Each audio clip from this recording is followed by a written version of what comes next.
Hi, everyone. Welcome back. Thank you for giving us a break so we could work on some technical issues. I wanted to let everyone know if you are attending and watching and you know somebody who's having some problems, please share with them that we have posted information on the TLR Midwives Educational Summit webpage with information on how to watch the summit and also how you can join using your phone. So due to technical difficulties, we are making the live broadcast of the Midwives Educational Summit available on our YouTube channel, and you can link to it from our Midwives Educational Summit webpage. There are also instructions for joining by phone if you would prefer to join that way. So now we're going to move into our next presentation. Let me pull this up. Okay. Anissa Sartini is a licensed midwife and certified professional midwife who has been attending births since 2009 and opened their own practice, Metroplex Midwifery, in 2017. They also have a bachelor's degree from Smith College. Anissa's special interests in midwifery are advocating for safe and compassionate care to underserved populations in the DFW Metroplex, as well as client education and reproductive choice. Metroplex Midwifery serves almost exclusively clients of color and LGBTQ parents.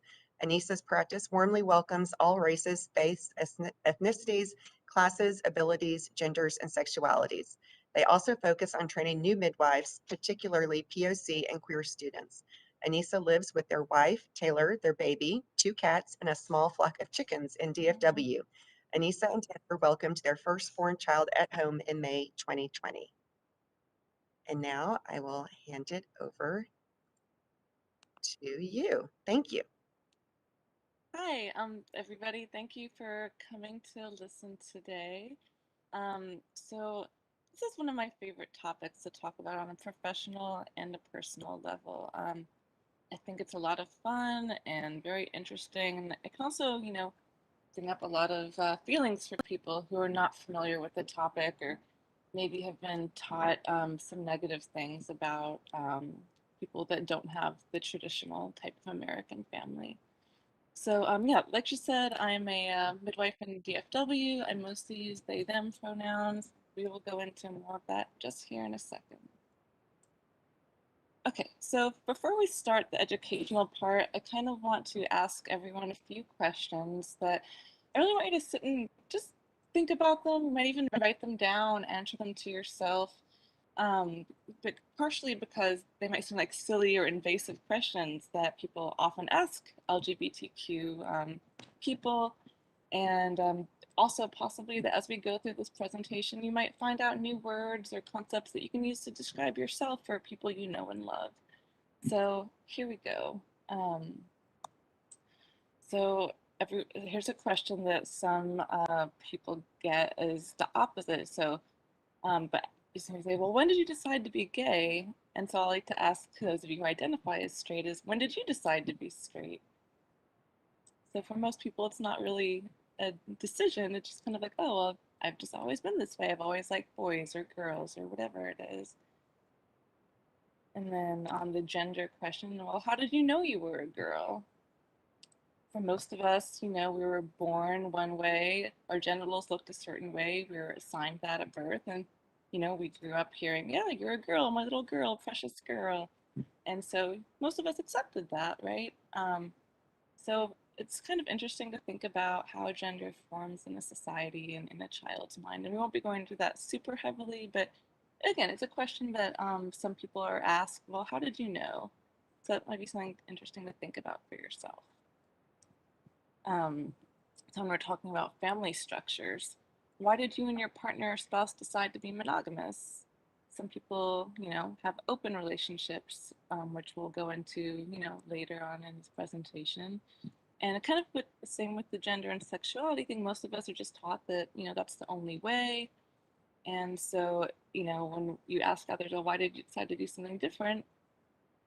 Probably the same reason you did. Either you've decided to be that way on purpose, or you just never thought of anything different, right? Okay, and then for social groups, do you know anybody who is gay, lesbian, or bisexual? So I think for a lot of people, the question of sexuality is scary because they don't know anybody who is a homosexual, who is in a same-sex relationship, and so it's kind of this weird thing that they just don't come in contact with. Same thing. Oops. Do you know anybody who's transgender? Or do you know anybody that you know is transgender? Chances are you've at least met somebody, but maybe not been aware of it.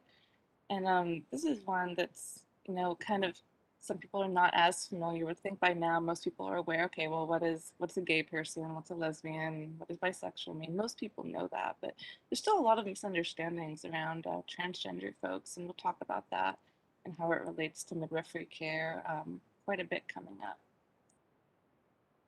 And then, what does my culture or religion or clinical knowledge tell me about non mainstream sexualities or genders? So, culturally in the US, there's a lot of negative jokes in the media or scare tactics used in the media. There might be religious teachings that are promoted either by leaders or texts that may lead to a lesser quality of care for people that are not in the standard, heterosexual monogamous box. And clinical knowledge. So I know in my midwifery training, I barely learned anything that was particular to queer folks, because largely it is heterosexual people, or at least people in a heterosexual relationship, that have children.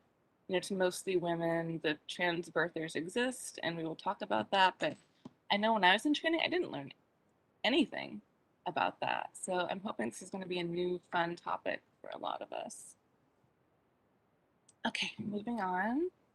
Um, so another just little quick personal exercise is to put yourself in someone else's shoes, but we're going to do it in a kind of fun way that you might be familiar with.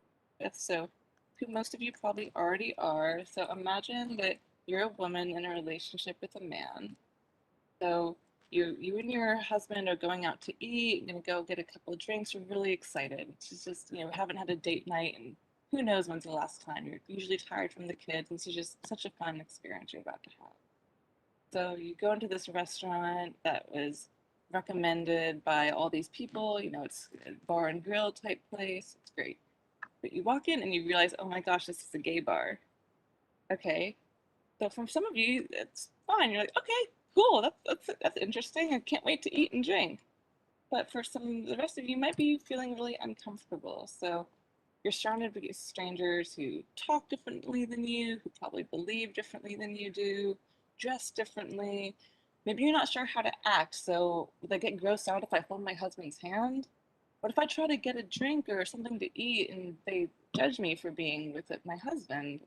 Or what if they refuse service to me entirely? I mean, I'm really hungry, and my friends all said this is a great place, but what if they don't let me eat here? And so that might seem like a really silly scenario, but this is the scenario that every queer person goes through when they enter a doctor's office, a midwife's office, a birth center, a restaurant, a store, a park, anywhere you go, right? So there's a lot of anxiety that goes along with being an LGBTQ person, and we're here to learn about how to provide more compassionate, culturally competent care to these groups. Okay, so some pushback I get about this sometimes is, well, why should I even learn about this? It's mostly cis women and, heterosexual couples that are having babies. I've never even had a client that's LGBTQ. Um, but here's why. So first of all, 5.6% of Americans are LGBTQ, so that's, quite a bit. And generally the number is quite a bit higher in younger generations. So in millennials and Gen Z, it's estimated to be closer to 18 to 22%. So that's important because as midwives, the population we serve is going to be that 18 to 40 age range typically. So we need to be on board with what the younger people are identifying as and who they are and how we can serve them the best.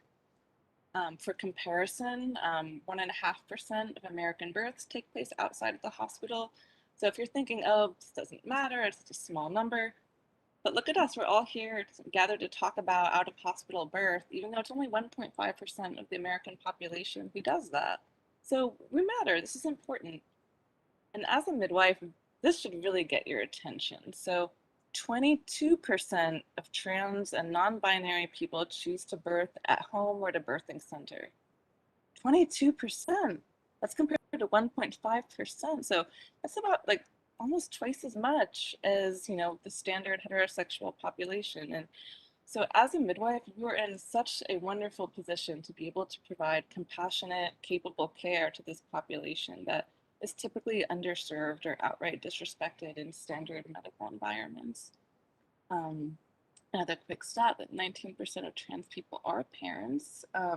That's important too, because we won't go into this too much, but historically, sterilization has been required of trans people to be able to legally change their sex. So that's not so much the case anymore, but it's very recent of a legal change that's happened. So again, really important human rights issue that queer people are parents and they do want to become parents, and we'll talk a lot about that. And if you think that you've never had a client like this, I bet you have. You might want to consider that no one has trusted you enough to tell you. It's still a very taboo thing in a lot of cultures and regions to be homosexual, to be transgender, and or to have an open relationship rather than a monogamous one. So yeah, this is something to keep in mind that you never know who you're talking to or who you're treating, really. Okay, so I kind of already mentioned this, but I'll just read this lovely quote quickly. This is from another trans-friendly midwife. Said, midwives like myself are in this unique situation. Our model of care is already better set up to care for trans people. I don't have a front desk receptionist or a waiting room where people might stare at them. I draw labs in my office instead of sending someone to a laboratory. So just really concrete, actionable items we can do to make our care more accessible, more competent and inclusive that, again, we as midwives are in this really unique, perfect position to do. And throughout this presentation, I'm going to include, media photos of beautiful queer families and their babies. So you can really see that, we have the same desires and love for our families and children that anyone else does. So if you see this lovely man in the picture, he's just given birth and he looks thrilled, right? He's really happy with his newborn. So, there's really more similarities than difference. Okay.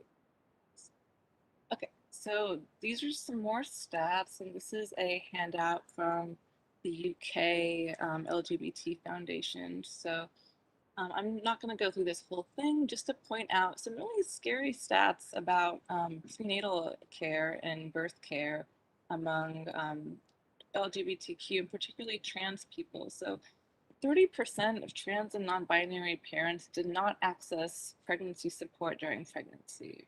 Sorry, prenatal support during pregnancy. Guys, 30%, that's a lot. That's compared to 2.1% of the general population. And the number jumps even higher to 46% of trans people of color did not access prenatal care.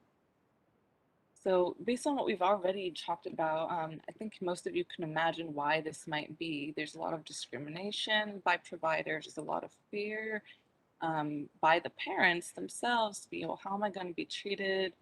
Or am I even going to be able to find a provider willing to see me? So these are really sad, sad numbers. It makes me want to cry when I see this. And as midwives who care for all types of babies and parents, this should really affect you a lot to see this. So we're here to learn how to make our practices warmer, safer places for at-risk populations. So on the left here, this is one of my young trans men clients that just had his baby. And then on the right, that's me with my baby's little footprints. So anyway, so first we'll go through some terminology because I know this is probably a new topic for a lot of you. It'll be kind of fast, so please feel free to type any questions in the chat box or after the presentation. I'm happy to go through anything. I'm trying to make it super clear so we all know what we're talking about as we go through this presentation. And again, this picture is one of my clients of some folks who are in an open relationship with the birthing client was a woman, and then the partner she's with is a trans masculine person. And then her husband, just a regular guy, he is taking photos. So nice to have that extended support network. Okay, this is a really cute, easy way to talk about it. The genderbread person. So we'll go through this really quickly and then in a tiny bit more detail. So identity is, what's in your head. So do you feel like a man? Do you feel like a woman? Do you feel somewhere in between? Just a little heart on our guy. So your attraction. So who do you love? Who are you sexually attracted to? That's your sexuality. So gay, lesbian, straight, bisexual, etc. Then biological sex is typically thought of, as genitalia, is what's between your legs. It's actually quite a bit more complex than that, which we are going to talk about, which I think is really fun. So I hope you guys learned some really exciting new stuff today. And then expression is, how you present on the outside. So, do you love to wear girly girl clothes? Are you more likely to be seen in overalls and a plaid shirt, a little bit more masculine gender expression? And there's a whole wide range of, masculine, feminine, both, neither. And most of us fall somewhere in the middle. There's hardly anyone on this earth who's truly just only feminine characteristics or only masculine characteristics. So, again, I think this just makes it a little more relatable. Okay, so let's talk about sex first, not like intercourse, but as in, sex of a body. So I think this is such a cool topic. Sex is a spectrum of genitalia, chromosomes, and hormones. So, of course, we're all familiar with, male, female, and then I'll talk a little bit about intersex conditions. So generally, a male would be the XY chromosomes. You may also hear the terms AMAB or assigned male at birth or natal male. So someone who is born with a penis, testicles, typically XY chromosomes. And males make up of 51% of US births as per birth certificate. So remember, this is normally based on phenotypic expression. So we're not genotyping most babies. Now with the like chromosome testing they're doing, we are able to type more fetuses now, but for the most part, most of our babies are just identified based on external genitalia. So female babies, assigned or humans in general, you might also hear the terms AFAB or assigned female at birth or natal female, and they make up 49% of US births. So as midwives, everyone that we treated is going to be female, assigned female as birth, natal female, right? So if they're a woman, if they're a trans man, if they're non-binary, if they're pregnant, they were assigned female at birth. So that's the sex part.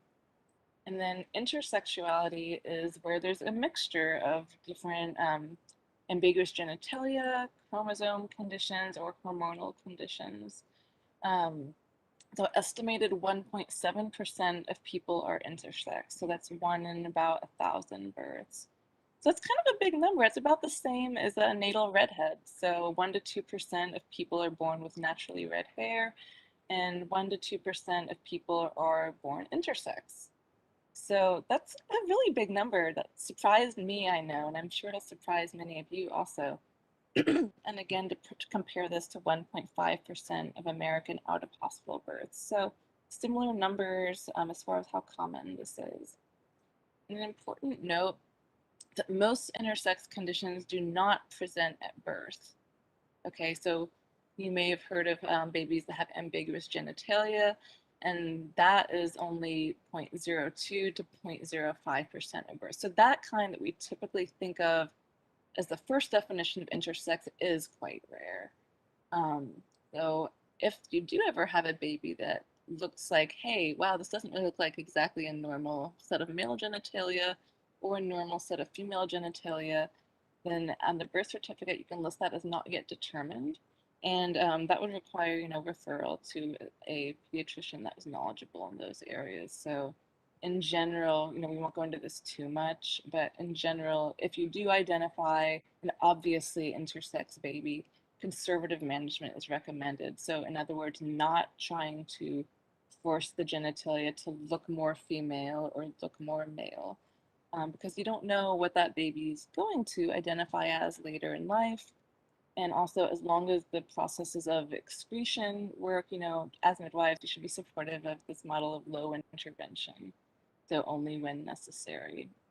But most intersex conditions, the child's never going to know about until years and years later, often around puberty. So they may not go through puberty, they may go through a really unusual puberty. And anyway, that's the sort of thing that we'll probably very rarely see. Next.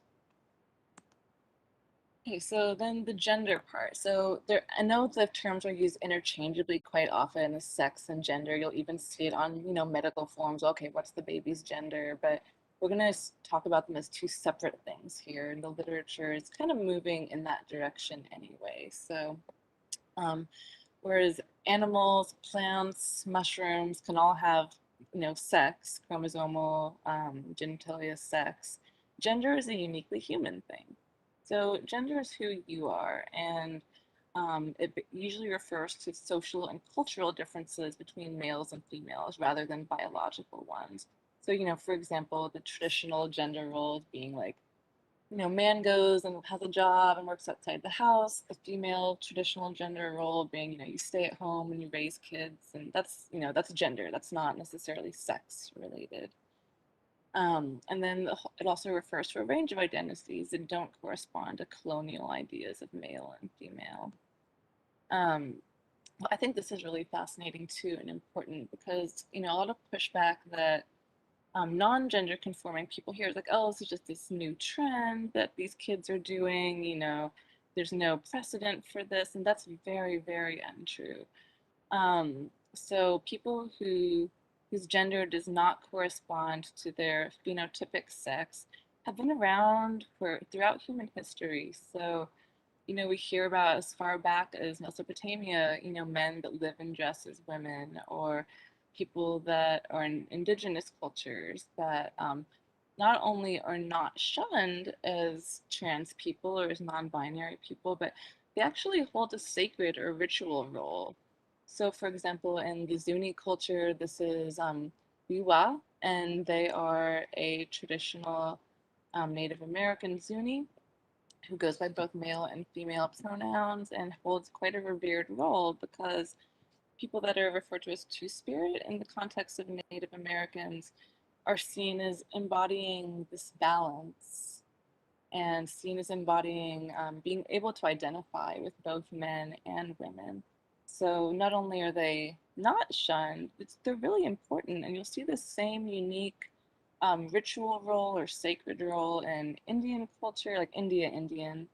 You'll see this in some Asian cultures and some African cultures, and even in European cultures before the religious leaders kind of stomped that out. And so, what kind of happened after colonialization is the European cultural norms spread to places and people that were colonized, often in very violent and forced ways to stamp out these identities. So, I think as a culturally competent providers, it's really important for us to understand this is not some new trend.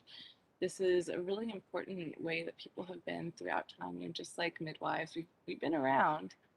Um, so I just think that's so cool. And I wanted to share that with you. But here's the terms that we'll go through. So I'll be using these terms quite a bit in the presentation. So cisgender people would be, like a standard, born female identifies as a woman, born male identifies as a man, and the cis part is just a prefix from Greek that means on the same side. It's a chemistry term, just like trans means across. So cis, same side, trans, across. So transgender people identify with a sex other than what they were assigned at birth. So what we'll be, thinking about mostly in our practice is going to be people assigned female at birth that identify as men, And occasionally we will also have clients whose partners are, trans women who were born with penis, testicles, sperm, but live, act, identify as women. So these are both going to be important to us. And then there's non-binary people like myself, and we kind of identify somewhere in between or neither. So there's a lot of normalized gender non-conforming identities in our culture already. So if you think about like a tomboy or a girly guy, something like that, then that's something that we're already used to in our culture. So it's really not, as strange as it might seem. Okay, so that's gender. Okay, sexuality is who you love. So most of you are probably already pretty familiar with this, so we'll kind of go through it quickly. So heterosexual is, typically what we see. So opposite sexes together, a male and a female. Homosexual would be same sex together. So like in this picture, these are some clients of mine who um, one of the man's sisters got pregnant and gave them this baby. So that was really a beautiful thing that we witnessed, that adoption story. Um, Asexual, so these folks may have little to no interest in sex or romance. They may have sex only for procreation or only for the partner's pleasure. Gray sexual may refer to only rarely having sexual or romantic interests. So this is something that is a little bit, newer, and you might already be aware of people or yourselves like this, where like I love my husband, or I like my partner, but I'm just really not that interested in sex. I'm not that interested in romance, and there's a whole spectrum of this. And then bisexual or pansexual people are or relationships or people that can be happy with the same or different genders. And these last two can often be kind of invisible. So you might have had a client who appears to be in, a heterosexual marriage, but actually they're bisexual or actually they're asexual and they're really only pregnant because they wanted a baby. So this is referred to as passing. So they might be in a straight passing or a gay passing relationship. And to make it easy, again, if if an animal can have it, it's sex. If only a human can have it, it's gender. So here we see some awesome animal birth ideas, all female animals. We have this hamster that's eating in labor, yum yum. Some monkey nursing, an elephant having a water birth, and a lion having her cub. So lovely female animals that we are all serving. Okay, and I'm just going to go into this a little bit. This is relationship style. So you might come in contact with a client who has more than one romantic or sexual partner. So monogamous is typical in our culture. So it's two partners who only have sexual or romantic relationships with each other. And then polyamorous would be the word for people who have other partners that are consented by all parties. So also known as open relationship, consensual non-monogamy, as opposed to cheating, which would be non-consensual non-monogamy. Also simply known as poly or polyam. So in that, there can be any number of partners who may or may not share sex or romance with one another. And as far as how it affects us as midwives, so all the partners may co-parent together, or it may be that only the biological parents are responsible for the child. More often than not, all partners have a relationship of some sort to the child. And if it's a female that's with two males, and they may or may not decide to know who's the biological father, and that's a choice that has to be respected too. Um, so that's kind of how that works. And again, as midwives, it's kind of nice for us when people have those multiple partnership relationships, because there's multiple people that they can feel safe with, that can take turns supporting them in labor. So think about a loving relationship you see where one partner is supporting them. Well, gosh, wouldn't it be great to have just one or two more people to help? So there are societal and emotional benefits to non-monogamous relationships that we may not always think about. Well, financial support. Gosh, I think three parents and three parents for childcare. Awesome. Anyway, So again, we're just going to revisit, remind yourself for your own personal self. So who am I? So what is my sex? What is my gender? What is my sexuality? And what is my relationship style? So again, just doing this to realize that just because something is default doesn't necessarily mean that everybody shares it. Okay, now this is, I know what everybody really wants to talk about is how does this apply to us at midwives and what special things can we do to be better midwives to people who may not conform to the standard type of family. So in pregnancy, we talked about this a little bit, but what special considerations might non-mainstream clients encounter during pregnancy and how can we address them?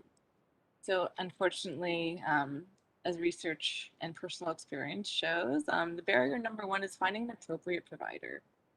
So finding a provider that you know is not going to judge you for having a same-sex partner or for identifying on something other than the gender binary. Um, this is important. And this is a picture, these are not my clients, but a famous internet picture of a lesbian relationship where they took turns being pregnant. So super cute. Okay, so more about respectful barriers to respectful care. And again, this should be really, these numbers should stand out to us as care providers because they're really sad. And we can make this a better, safer environment for different types of clients and their babies. So 33% of trans people and 8% of lesbian, gay, and bisexual people who saw a healthcare provider had at least one negative experience, such as being refused treatment.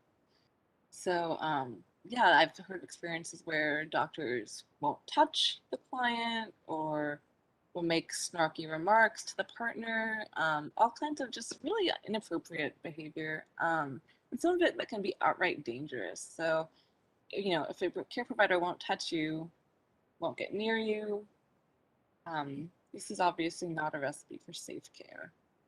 23% of trans people and 8% of lesbian, gay, and bisexual people reported they did not seek health care they needed in the year prior to completing the survey they did due to fear of being mistreated. So, you hear enough stories about people being mistreated, you have friends or you have yourself already had a negative encounter. So some people will just go without health care. That should not be okay to us as providers either. And then financially, there's more suffering as well in queer populations, harder to get to work. So 33% did not go to a healthcare provider when needed because they couldn't afford it. Sad, right? Um, and so this is a little comic about trans healthcare. So the a trans woman in it. So you gotta help me, doc. I'm sick. And the doctor's like, yeah, sure. The only thing that'll help you is rest. You just have a simple cold, which I suspect you caught from being on hormone replacement therapy. So there's also a lot of just plain incorrect assumptions by providers. This is a silly example, but it's referred to as somewhat jokingly as trans broken leg syndrome. It comes from a story of a trans woman who broke her leg and from falling out of a tree or something like that. And the doctor, well, you probably wouldn't have broken your leg if you weren't on hormones. And it's like, I broke my leg because I fell out of a tree. So, there is a lot of just uneducated remarks on the part of providers about what hormone replacement therapy does, what it doesn't do, and, just being able to provide, again, safe and appropriate care. So more barriers. Simple discrimination is the main thing. So there's providers not being comfortable with LGBTQ people for personal or religious reasons. Again, inappropriate questions and assumptions about mental health or sexual practices, etc. And another one is very easy to address in our practice is the paperwork doesn't address needs. So there's questions about father when partner is female. There's only space for one partner rather than multiple partners. All materials refer to women and mothers rather than just pregnant people. In the birth, it could be transmasculine, non-binary.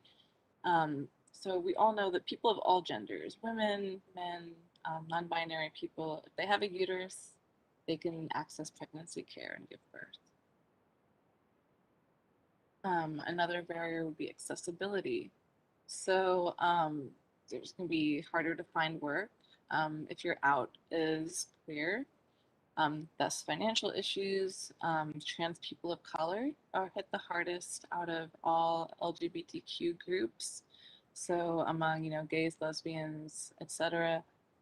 Trans people of color tend to have the worst health outcomes and most difficulty accessing care. And this should not be a surprise to us given the general state of people of color is healthcare in the US. So, again, really, really important type of discrimination that we can help. Issues with insurance. So if whether they have or haven't changed their legal gender, the male or female on ID documents can create confusion with billing codes or getting pregnancy care covered. So for example, if you're using, the Z34 code and they're listed as male on the lab website, then they'll say, oh wait, Medicaid can't cover this. This is a female code. It's like, okay, well, they've already had their gender legally changed. What do I do here? So as of now, we still have to list the sex as a female and on lab documents. And lastly, it may be difficult or impossible to find an inclusive provider. And that's why I'm here today, is hoping that after this presentation that more of you will feel more welcoming and less scared of people that identify as queer. So we're here to be able to create more providers that can be inclusive and helpful. Okay. Another special consideration to keep in mind is legal issues. So as midwives, we all know that we file the birth certificate, and we know that even on the best of days, sometimes that software is not easy to use for the easiest of families. So here's a couple of special considerations you'll need to keep in mind when you're filing a birth certificate for queer families. Okay, so if they're married, legally married, then same sex, same gender parents can be listed on a birth certificate. So let's say if it's a transgender man and a cisgender man that have conceived, they can both be listed as father on the birth certificate if they are married. Okay?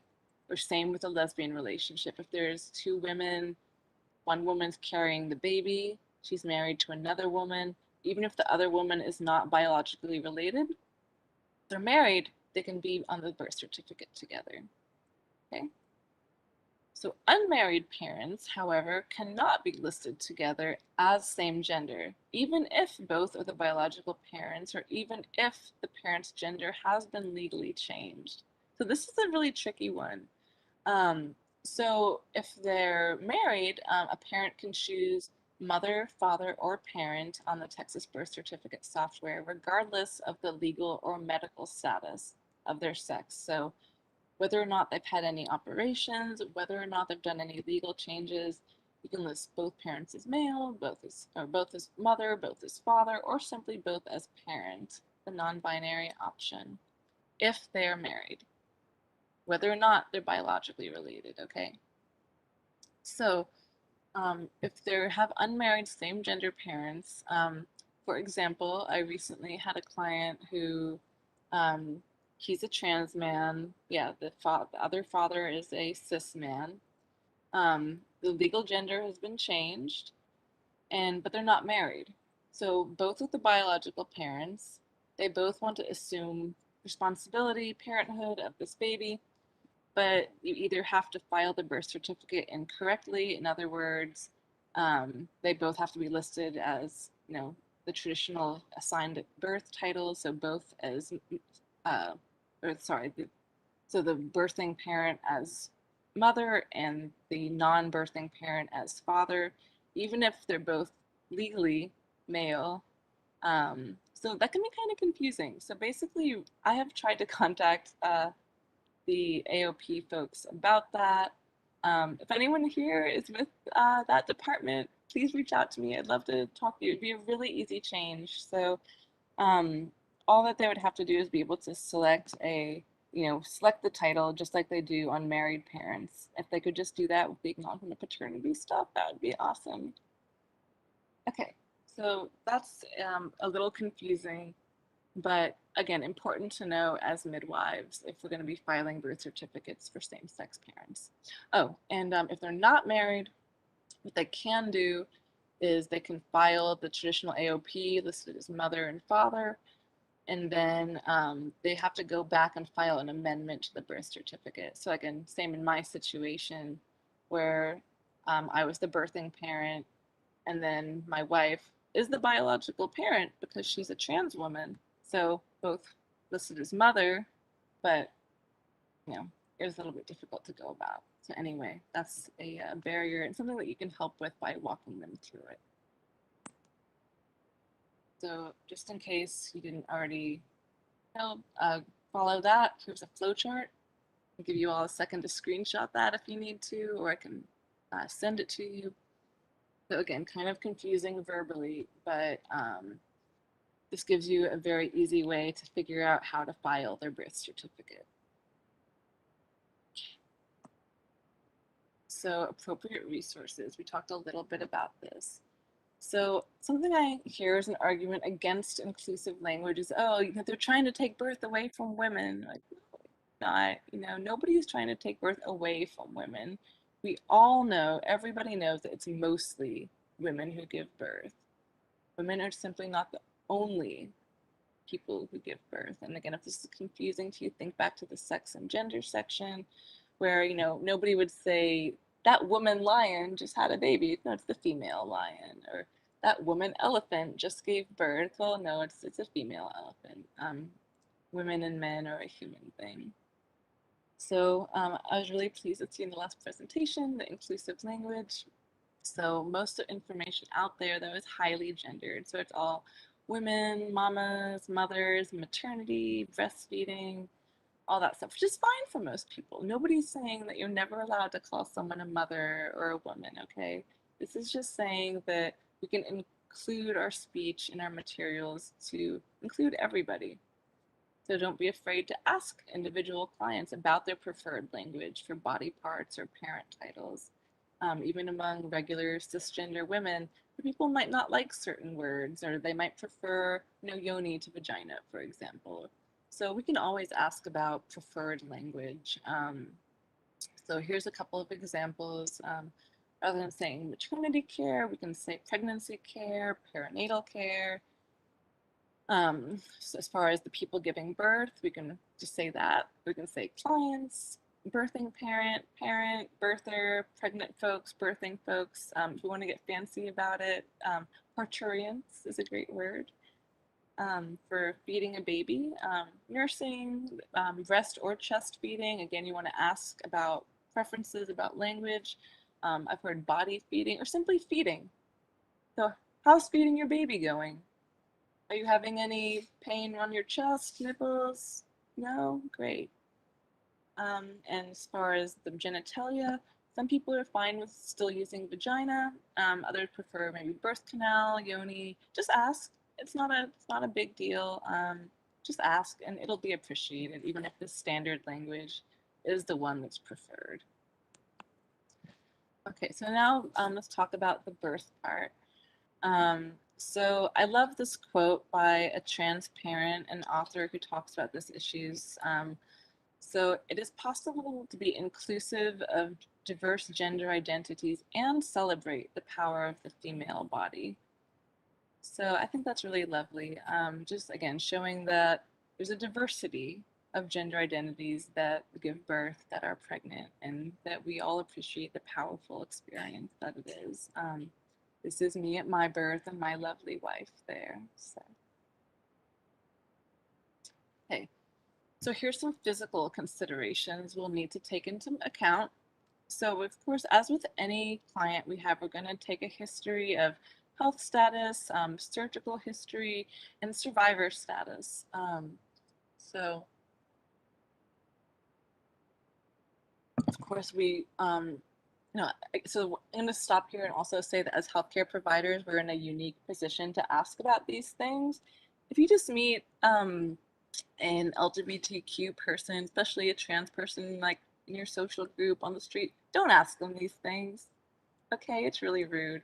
We're only asking these things as healthcare providers. So we do need to have a thorough history of whether or not they've had breast or top surgery, they've had any kind of genital or bottom surgery, Obviously, that's important for us to know. Generally, if they're going to be birthing vaginally with midwives, they have not had any type of bottom surgery if they were assigned female at birth. Um, Hormone replacement therapy use, if any. So not all trans people use hormones. Many do. So you're going to want to ask what if they've ever had any exposure to that, and what dates did they use it, and did they go through natal puberty? So in other words, were they ever on any type of puberty blockers? And this is a relatively new thing, so we're probably not going to be seeing this yet. But in maybe 10, 20 years we are, maybe even less. In 5 years, there's teenagers who may have been on puberty blockers and then decide, okay, I'm going to go off, I'm going to have a baby.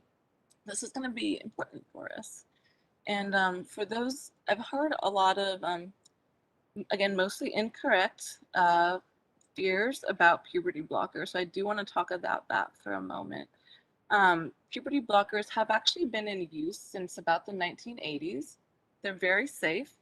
They've been in use not so much for trans youth, but for youth that has precocious puberty. In other words, like if a 6-year-old is going through puberty, right? You don't want that. It's not appropriate developmentally, socially. It's going to be difficult. So they would give puberty blockers and then take the child off of puberty blockers at the appropriate age, 12, 13, 14, and then the child will go through a normal puberty at that point. And there are no documented differences in the children who have undergone puberty blockers. And again, so this has been happening since the 80s. So we do know that it's safe for reproduction, all that kind of stuff. So that's good news. But we do want to know about that, just for the sake of menstrual history, for the sake of pelvic development, chest development, that sort of thing. Okay.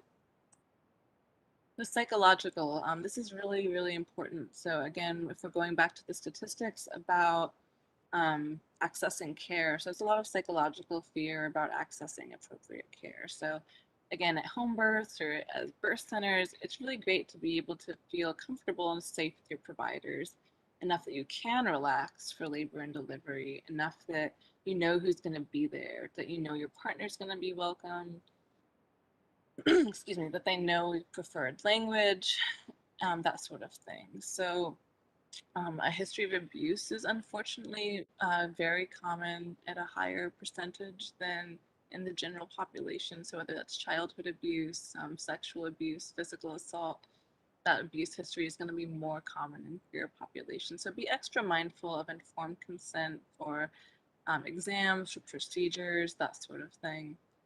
And generally, avoid religious talk unless otherwise directed. So there are certainly Christian, Muslim, Jewish, everything, queer people, but also a lot of us have been traumatized by religious care providers, family members, church leaders. So generally, that's not something that most queer folks are going to automatically feel safe around. So if that's really important to you as a provider, you might want to talk to them about that beforehand. Okay, again, some stats. 30 to 60% anxiety, depression. That's compared to 19% of the general population. For referrals, you're going to want a list of friendly referrals. So, what OB can I send them to? That's going to be nice if they have to transport. What's a good chiro? What's a good sonographer? Who's a good massage therapist or a doula that's going to be inclusive to them? And sometimes they may need extra support for emotional and physical trauma. So this is again a lovely picture of one of my young men that just gave birth and his husband. Beautiful, beautiful birth. So um, socials. So as we talked about earlier, there may not be familial support in the same way that we're used to. So support networks may mostly be in peers, partners, others in the community. There's a lot of rejection, violence, or abuse from families of origin. So we may not have the mother or the mother-in-law there to support us. They may not be able to access postpartum help from family members if they've been rejected. So again, really sad stats. 10% report a family member was violent to them, and they're 4 times more likely than the general population to be a victim of violent crimes. So again, just to remind you all that we have loves and fears and hopes and dreams for our birth and babies, just like you or anybody else. Emotional considerations. So, something you might want to, again, keep in mind when we're providing this wonderfully emotionally competent care, as we do as midwives, and forming these trusting relationships with our client. If you have two moms, the other mother might feel left out or worry about bonding with the baby. So just be sure to include her, just like we would with the dads, but maybe even more so to please make sure to look her in the eye, engage her, that sort of thing. I mean, obviously, the birthing parent is still going to be our number one person, but other mothers may want to be included too. Another important thing to understand is that not all trans people do have dysphoria. So gender dysphoria is what's usually talked about in reference to trans people with, not feeling right in their bodies. So not all trans people do have that, but some do. So if you do have an non-cis woman client, so a non-binary person, especially a trans man, you're gonna want to ask about that and your, emotional questions. So have you been having any dysphoria lately? How's your relationship with your body? Are you enjoying this experience? Just be extra mindful about that. Then there are also some who are perfectly fine with it. Again, it's great. Again, these younger kids, they're just so happy to be accepted. And so I'm going to read you this quote. Trans men don't uniformly believe that they were born in the wrong bodies, nor do they all hate their bodies. So one says, I'm okay with my body being a trans body. I'm okay with being a man who has a uterus and has the capacity and capability of carrying a baby. So some people feel perfectly fine about it. It's just something they'll want to ask. And then some people, so this is where I may not have known that you've had it for your client. So some people who are transmasculine and who may not yet realize their gender variant may develop stress responses to pregnancy. This is really important. So I know of a case where the client was, on the surface, just a kind of normal Catholic woman, was on her second child, and during pregnancy started to develop really dysphoric, emotional responses to the child, didn't want to be pregnant. Whereas with the first child, was relatively okay. And then after birth, had a occurrence of postpartum psychosis, feeling really dysphoric about chest feeding the baby, having delusions about what, the baby and herself, and later realized that she was having feelings of gender dysphoria. So, and later ended up identifying as a trans man. And anyway, so it's not our job to diagnose these sorts of things. I mean, if we're having somebody, regardless of gender, that's having severe bonding issues, that's having severe body dysmorphia or body dysphoria, we're going to want to refer them to mental health help, whether or not they're gender variant. Okay. So, again, just not everyone's going to have that. Most people are going to do just fine. And typically, what causes the emotional distress is going to be people who have repressed or rejected their identities, not so much people that have accepted them and embraced them. So if you already have a client that you know is gender variant or sexually variant, they're probably okay. They've admitted it to you. They're okay with being who they are. So that's not the person we're most at risk with here. Okay. I know we're getting short on time, but I am going to talk about transport because you might think about, okay, well, I'm fine with this, but what do I do when EMS comes? I mean, you obviously can't choose who you're going to send them to with EMS, but it's easier than you think to talk about. So, for example, my G1 client is transporting for maternal exhaustion. She and his wife are expecting their first baby. It's important to them to have inclusive staff in their care. So again, especially if it's not emergent, like maternal exhaustion, just tell them, hey, call me. This is what we're doing. This is the other partner. Make sure we have someone that's going to treat them well. And even if it is EMS, just inform them very quickly as part of the debrief. It's quick, I promise. So, hi, I'm calling for a postpartum hemorrhage. The client is transgender and uses he, him pronouns. Please come to us at 123 Main Street. Okay, it's easy. And then again, as we talked about, please do have a list of inclusive medical providers if it is non-emergent during pregnancy. And inclusive doulas are so awesome. So I know with COVID, there's a lot of issues about being able to accompany clients on transports. But for those hospitals that do allow doulas, having an inclusive doula is so amazing. It can really help bridge the gap and reduce trauma if there is a transport situation. Okay, and then this is a little bit of a sad part. So if after this you're still not comfortable, please refer. Please refer. There are too many cases of provider bias costing lives. We know this from the treatment of people of color and transgender lives that have been lost due to inappropriate medical care. So don't do this to us.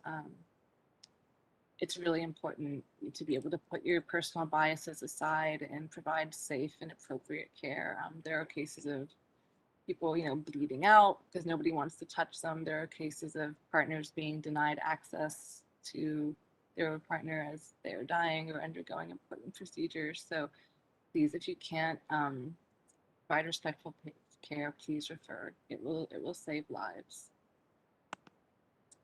Special circumstances are going to come up. Are you the only provider in a small town? Are you the only provider covered by insurance? Please do offer referrals if you're still not comfortable, but if they do choose to stay in their care or must, as in perhaps you're covering in a birth center and they're in heavy labor, or again, the insurance is the only one, you're the only one they cover, just follow these simple guidelines. And this is a trans midwife, Simon Ellis, and he's a CNM and a co-creator of the Transgender Healthcare Toolkit. So if you want to learn more, that's a really awesome resource that's out there for providers. So it's really easy. Again, even if you're not super comfortable, just use the correct pronouns. If you make a mistake, just correct yourself and move on. Don't make excuses. Don't over apologize. So we don't want to hear, oh, it's just so hard. I have so many, everyone else is a woman, so it's just so hard. Or, oh, I'm sorry, I'm so sorry. Ah, please. Oh my gosh, I meant to say, just to say, well, if she, move on. Very easy. Again, treat their partners the same way you would anyone else's spouse. Include them in discussions, smile at them, let them know they're welcome. Again, unless you've specifically been instructed otherwise, please don't proselytize or pray over us. Many have been traumatized by religious family, friends, and strangers. Again, undergone physical, sexual abuse at the hands of church authorities, things like that. So very, very personal topic that you'll want to address with each person individually. And just treat them with love. So we're just like anybody else. Again, we have loves and fears and hopes, and we want to birth a certain way. We want to have safe, healthy babies, just like anybody else. Okay, and I'm just going to kind of close with this quote. The more we can move gender away from birth and treat people as individuals, the better outcomes we're going to have for everyone. Misogyny is at the root of transphobia. It's also at the root of sexism that many cisgender women face. We have the same enemy, and that's by Ray Rocklin, who is a CPM and serves other gender variant folks that I do. So I really want you to take that to heart. So, you can be a woman, you can be a man, you can be non-binary, you can you can be in love with a man, you can be in love with a woman, you can be in love with multiple people. And we all want the same things. We want good outcomes, we want respectful care, we want healthy babies and healthy bodies for ourselves. And the main barrier to that is, misogyny, um, prejudice against birthing bodies, all that kind of thing. And of course, I only brush on this briefly, but I do want to mention again that racism is a really important intersection for queer folks as far as accessing healthcare. So those are some references. And if you're interested, I don't think we have time to go into it today, but I do have a couple of extra slides about fertility considerations for LGBTQ families. So if anybody wants to access those, please feel free to contact me. And I hope that this topic has become less scary and more interesting to everybody. So thank you so much for coming today. Thank you very much, Anissa. That was a really informative presentation. It was great. We have a comment in chat that says, beautiful presentation, Anissa. True. If anybody else has any questions or comments, please put them in the chat so I can read them out. I'm not sure if everyone can see the chat or if it's just the hosts who can see it, so I want to make sure that we're able to answer any questions.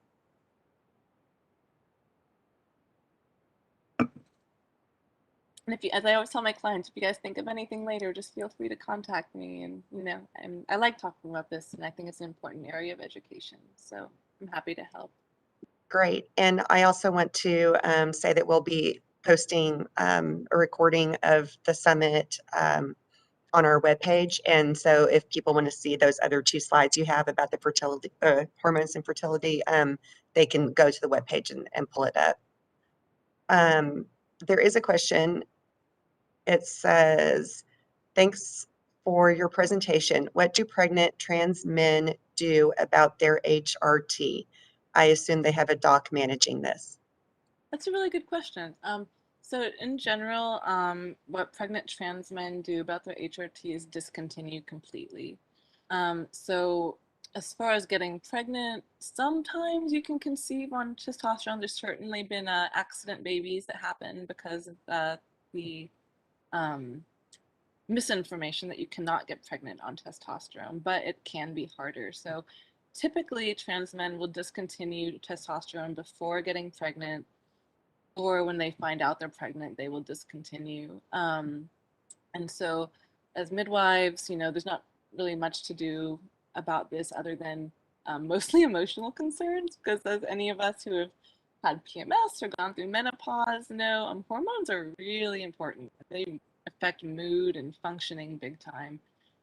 So typically, once they've gone off HRT, all the normal female reproductive functions will resume. So if their chest is intact, they'll be able to nurse. If genitalia has not been altered, it'll just be a normal vaginal delivery. And then as far as after birth, if they're going to be chest feeding, then they typically again stay off of testosterone. If they've already had top surgery, of course, doesn't matter, and they can resume testosterone at that point. Good question. Great, thank you. And yes, it would be a doctor who manages that. Okay, that's the only thing I have right now. So I would just like to say thank you again. We appreciate it. It was fun. Thank you for Appreciate having the me. time you took to develop the presentation and give it today. So thank you. Thanks. I appreciate Um, great. We are going to go to break, but I want to say first, we've been receiving some questions about people who are watching via YouTube, how they will be able to get continuing education credit. We will post this information on our webpage. It probably won't go up until later next week, but I want to let everyone know that we do have a survey for the end of the summit, and we will be asking everyone who registered to complete that survey. And once we get the survey returned, then that is how we will be able to track attendance for continuing education credit for people who weren't able to log in using the WebEx link. So I just wanted to give that information. Dr. Giller, did you have a question real quick? No, I'm okay. Okay, so we were just going to take it like a 10 minutes? 10-minute break, if that's okay with your schedule. Absolutely. No problem. Okay, then we'll see everybody back I'm at going to move to 11. another computer. So know that I'll be on. I'll leave this one on, but I'm moving to another one. Thank you. Okay, thank you. So we will see everyone back at 11:35. Thank you.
It does sound low though. 'Cause I Thank couldn't- you. yeah. Welcome back, everyone. I'd like to introduce our next speaker. Dr. Charlita Guillory is an associate professor of pediatrics in the section of neonatology at Baylor College of Medicine and director of the Texas Children's Hospital Neonatal Perinatal Public Health Program. She earned her Doctor of Medicine degree from Louisiana State University Medical School, completed her pediatric residency at Louisiana State Medical Center and the University of Colorado. She received her postdoctoral fellowship training in neonatal perinatal medicine at Baylor College of Medicine and is board certified in both pediatrics and neonatal perinatal medicine. She received her master's in public health from the University of Texas Health Science Center in Houston. Dr. Guillory championed landmark legislation on newborn screening and the Children's Health Insurance Program, CHIP, which has placed Texas in the forefront of infant care. Dr. Guillory presently serves as the chair of the Texas Department of State Health Services Newborn Screening Advisory Committee and is co-chair of the Texas Collaborative for Healthy Mother and Babies, TCHMB Neonatology Section. In addition, she serves on the Texas Health and Human Services Perinatal Advisory Council, designating levels of neonatal and maternal care, and she is also one of our advisory board members. So thank you for joining us today, Dr. Guillory. I will hand it over to you.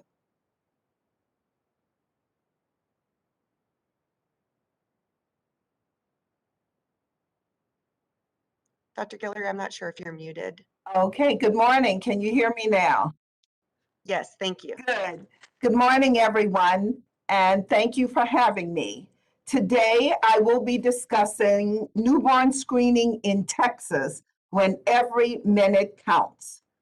I have no disclosures. Let me just see. There we go.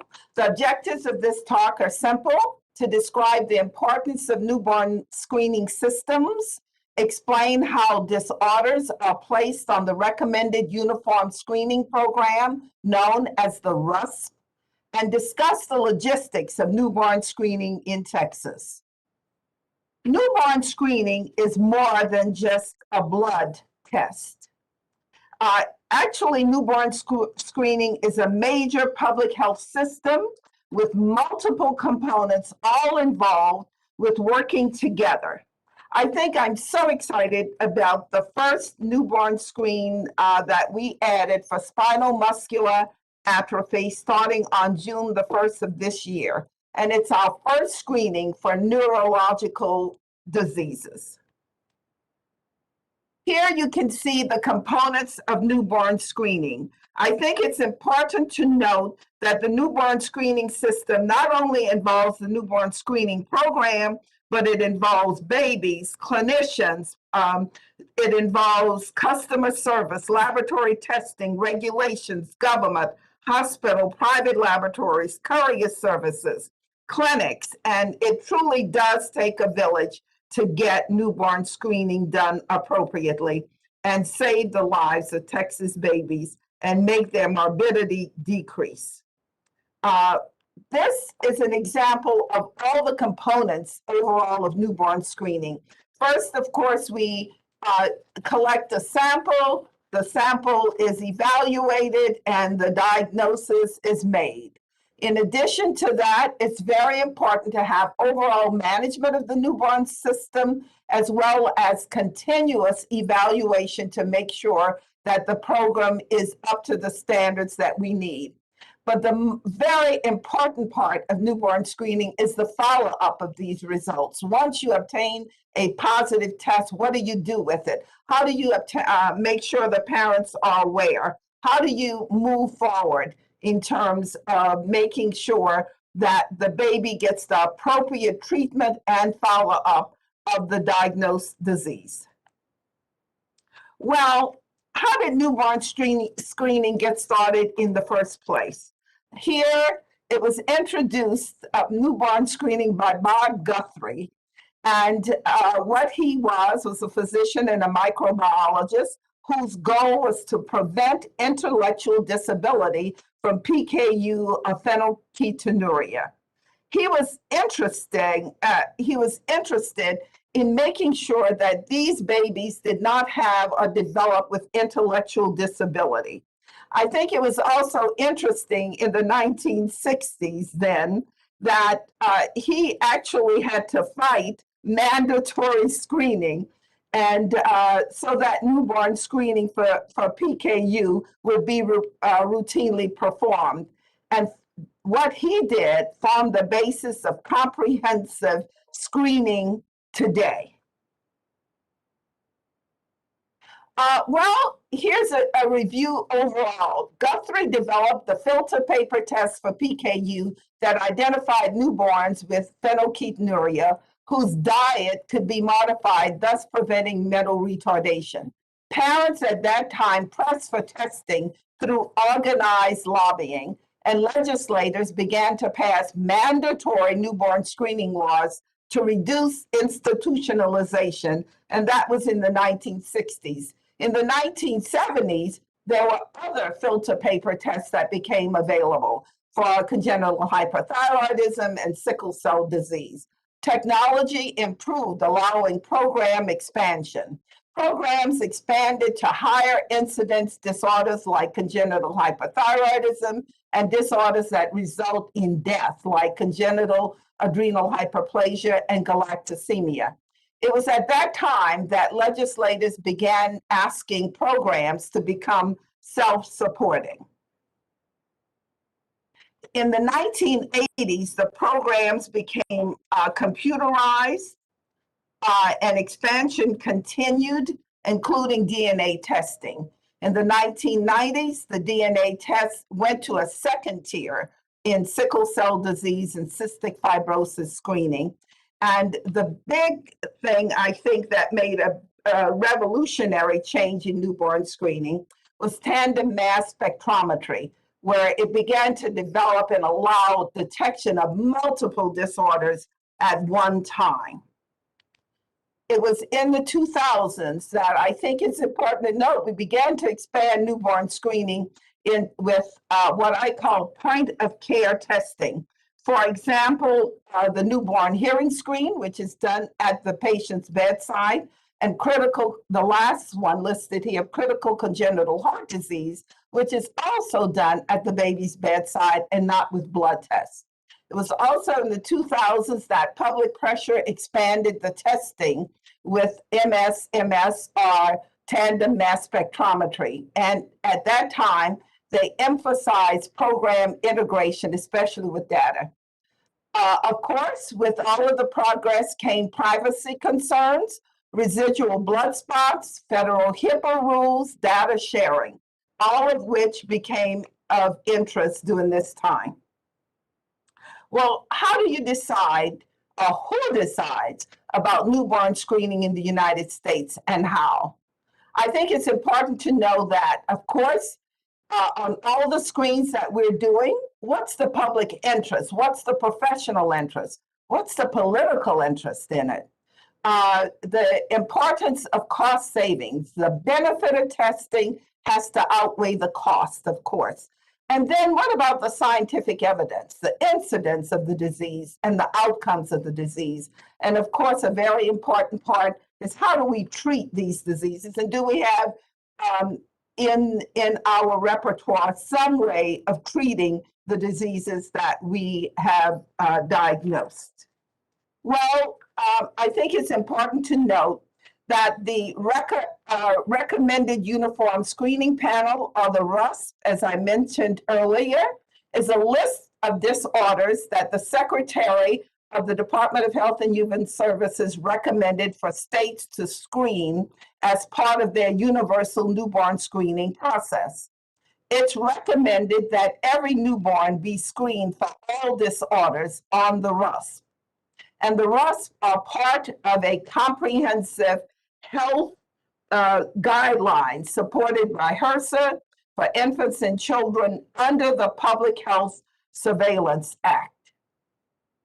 I think it's not just the Secretary of the Department of Health and Human Services, but the Secretary is supported by the Advisory Committee on Heritable Disorders in Newborns and Children. And in addition, the American College of Medical Geneticists are a professional organization of geneticists and other healthcare providers help inform the clinical decision-making with newborn screening. Here you can see the contract as HRSA began part of the overall support for newborn screening.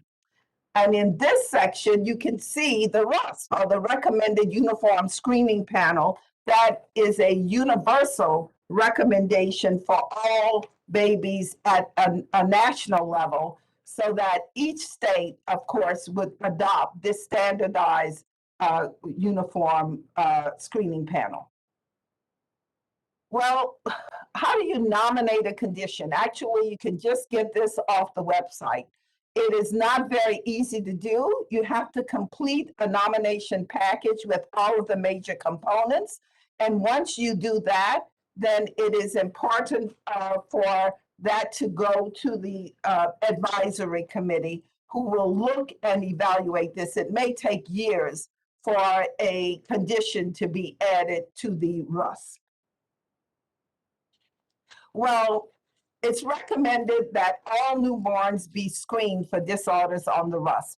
Disorders are chosen based on evidence that support the potential net benefit of screening, the ability of states to screen for the disorder, and the availability of effective treatment. So there are many things that determine which conditions actually get to the RUSP. And for Texas, the Texas Health and Safety Code actually has that, to the extent funding is available for the screening, the Department of State Health Services shall require newborn screening tests to screen for disorders listed as core and secondary conditions in the recommended uniform screening panel of the Secretary Advisory Committee on Heritable Disorders in Newborns and Children. So you can see that to which funds are available, we can add any condition that's already on the RUS. Well, how's Texas doing? At present, we only have 2 conditions we are not screening for that's on the RUS, but not yet on the Texas Newborn Screening Panel. One is Pompeii's disease, and it was approved for addition to the Uniform Screening Panel in March of 2015. The second one is mucopolysaccharidosis type 1, which was approved for addition to the RUS in February 2016. The last 2 are the 2 that I will focus on, because it is the last conditions that were added to the Texas Newborn Screening Panel. The first was X-linked adrenoleukodystrophy that was added to the Texas Newborn Screening Panel August 8th, 2019. And the one that we're very excited about is spinal muscular atrophy, which was approved for the RUS in July of 2018 and added to the newborn screening panel in Texas on June the 1st, 2021. And I want you to look, as you look at these conditions, you'll see they're a little bit different from the routine blood spot tests that we've done in the past. For spinal muscular atrophy, it's one of the first neuromuscular diseases that we are screening for.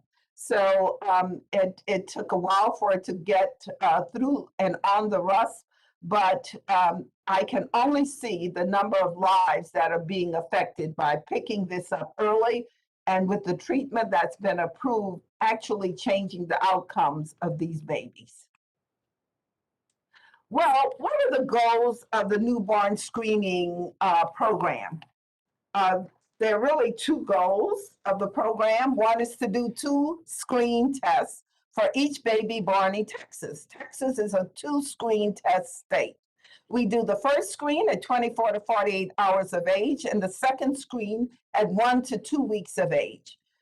Infants testing positive will receive prompt and appropriate confirmatory testing. And if diagnosed infants, they are maintained on appropriate medical therapy. Well, here's our newborn screening panel up to date. Currently, we screen for 55 disorders from dried blood spots, which is congenital hypothyroidism, congenital adrenal hyperplasia, 4 hemoglobinopathies, galactosemia, biotinidase deficiency, 14 amino acid disorders, 13 fatty acid oxidation disorders, 15 organic acid disorders, cystic fibrosis, SCID, and T cell related lymphocyte deficiencies. XALD added August 5th, 2019, and SMA added June 1st, 2021. We also have 2 points of care screening done at the patient's bedside, hearing loss and CCHD, critical congenital heart disease screening. Well, our newborn screening program is amazing. It is the largest newborn screening laboratory in the US. In 2020, we had over 380,000 births per year. That's nearly 713,000 specimens per year because we are a 2-screen state. We had over 4,500 unsatisfactory specimens. This is 0.63% of the total specimens received. We had over 17,000 presumptive positives, which is 2.4%. Our laboratory operates 6 days a week, and it handles approximately 2,000 to 3,000 specimens per day. Most of the testing is completed in 2 to 3 business days after specimens are received. And as of September 2021, for this year, we have already diagnosed over 891 cases. Well, what about the logistics of newborn screening in Texas? I'd like to give you an idea of how it actually works. The healthcare provider, which is us, requests specimen collection forms. The Department of State Health Service Laboratory assigns the form a serial number to the healthcare provider and ships the forms. The healthcare provider collects the specimen and sends it to the Department of State Health Services lab. The specimen is assigned a laboratory ID number in the laboratory data system. A demographic sheet is separated from the blood spots and sent to demography entering group with the information that's entered into the database. And the specimen is then sent to the newborn screening laboratory for testing. Well, there are 2 types of kits that we have. The first one is the Medicaid CHIP charity kit, and the second one is the insurance and self-pay kit. The Medicaid CHIP and charity one are for newborns and mothers who are eligible for Medicaid and newborns who are eligible for CHIP. The baby doesn't have insurance or other payment source, and kits are free to providers. The insurance self-pay kits for newborns that are covered by private health insurance. The facilities order and pay for the kits and seek reimbursement for services. The kit costs approximately $60.58, and payment is due within 90 days of an invoice date. Well, what's in these kits? The newborn screening kit components consist of parent information, parent decision forms, demographic forms, the yellow and white copies, filter card, instructions, and folds over flap. I think it's important to note when we talk about parent decision forms, it's not a matter of do you want to have the newborn screening. We know that you can only opt out of newborn screening if indeed you have a religious reason, but this is a result of House Bill 411, which became law in June of 2011 and made major changes to newborn screen specimen retention and residual use. Here you have to opt in for long-term storage and possible research uses. And that took effect on June 1st, 2012. And the use of the parent decision form.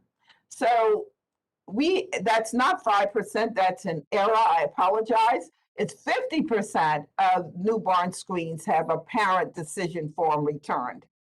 Out of that 50%, 72% of those returned have validly given permission for long storage and external public health research uses, which means about 39% of all specimens are retained for research uses.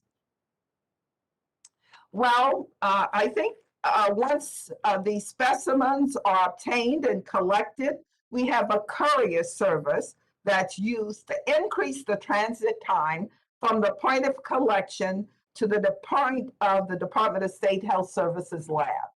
The first tier courier service that is provided is Data Rush.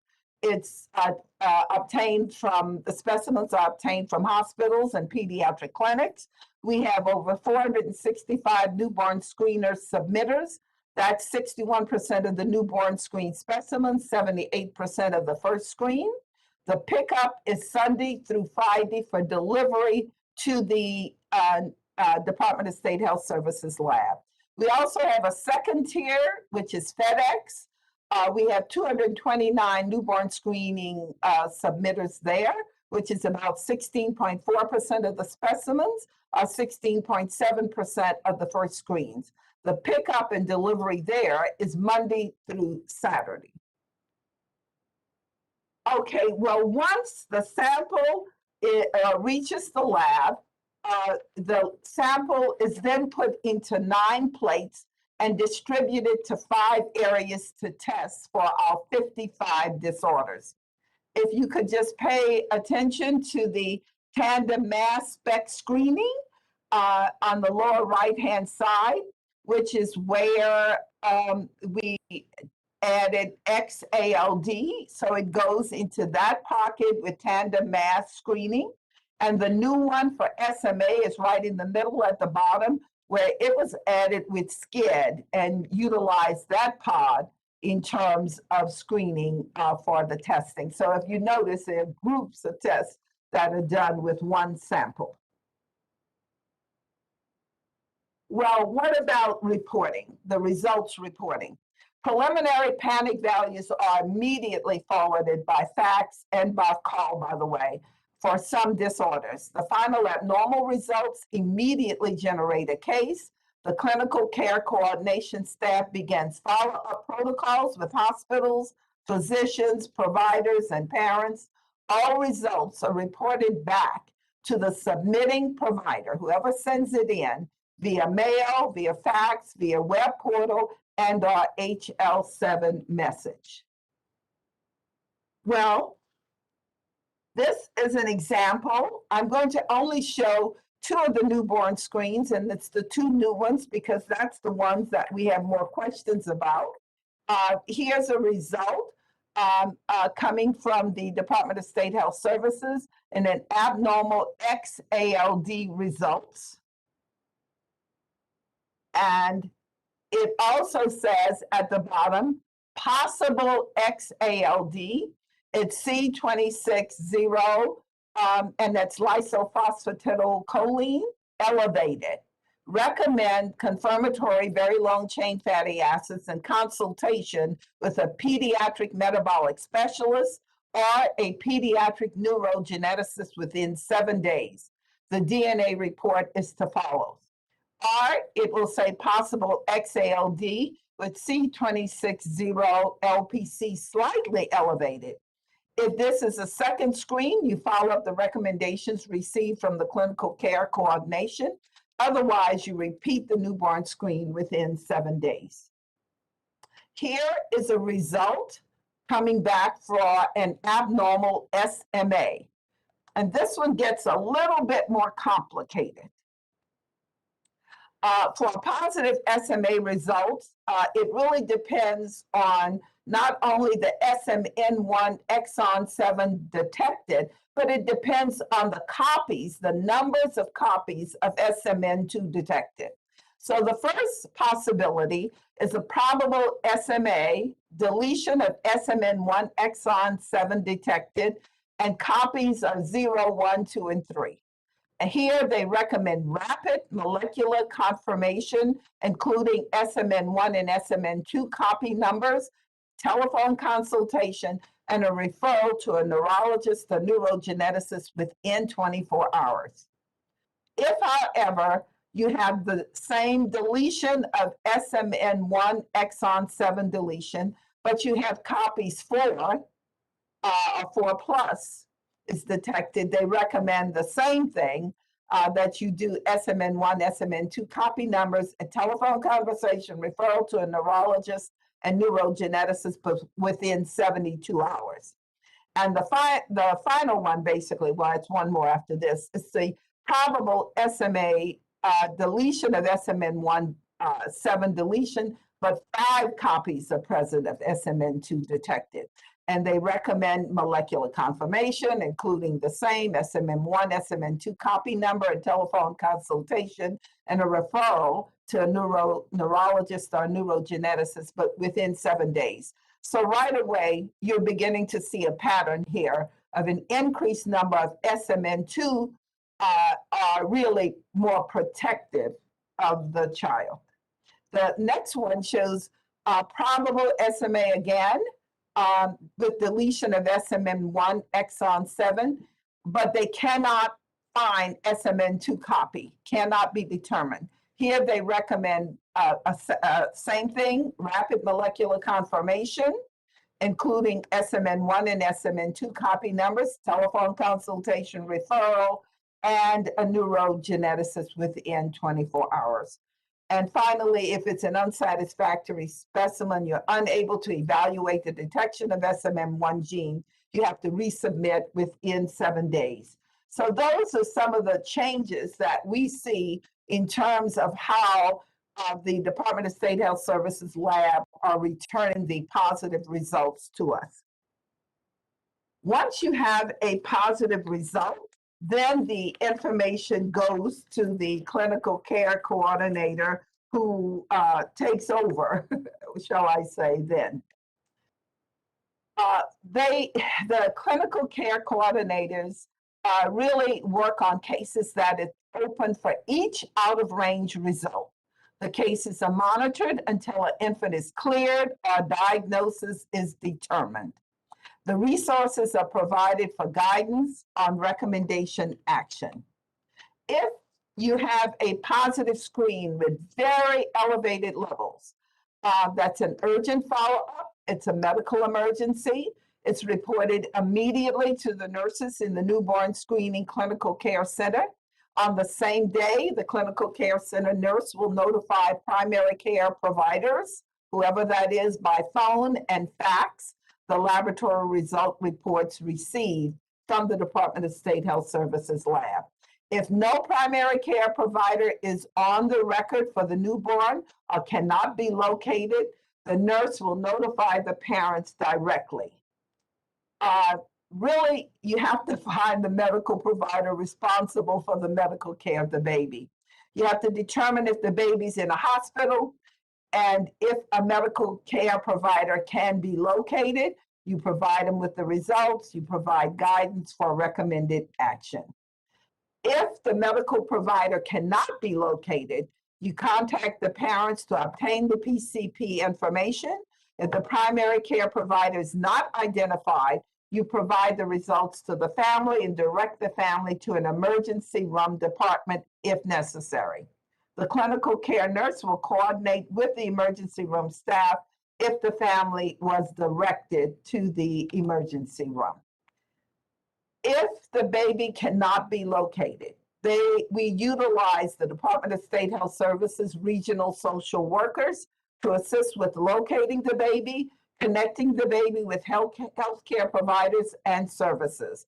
And at times, it's even necessary to involve other agencies, including law enforcement and/or CPS if necessary. There are many resources that's distributed for out-of-range newborn screening results. The urgent results are faxed to the medical providers a newborn screening letter. The newborn screening disorder specific lab results, contact information for the CCC nurse responsible for the case, and we send them disorder specific act and fact sheets. And in addition to that, we send a list of regional subspecialist consultants. so that that is all available to the provider to make it very easy for referrals. Also, in out of range newborn screens, we mail information to the parents, and that includes a newborn screening letter and generally a newborn screening brochure.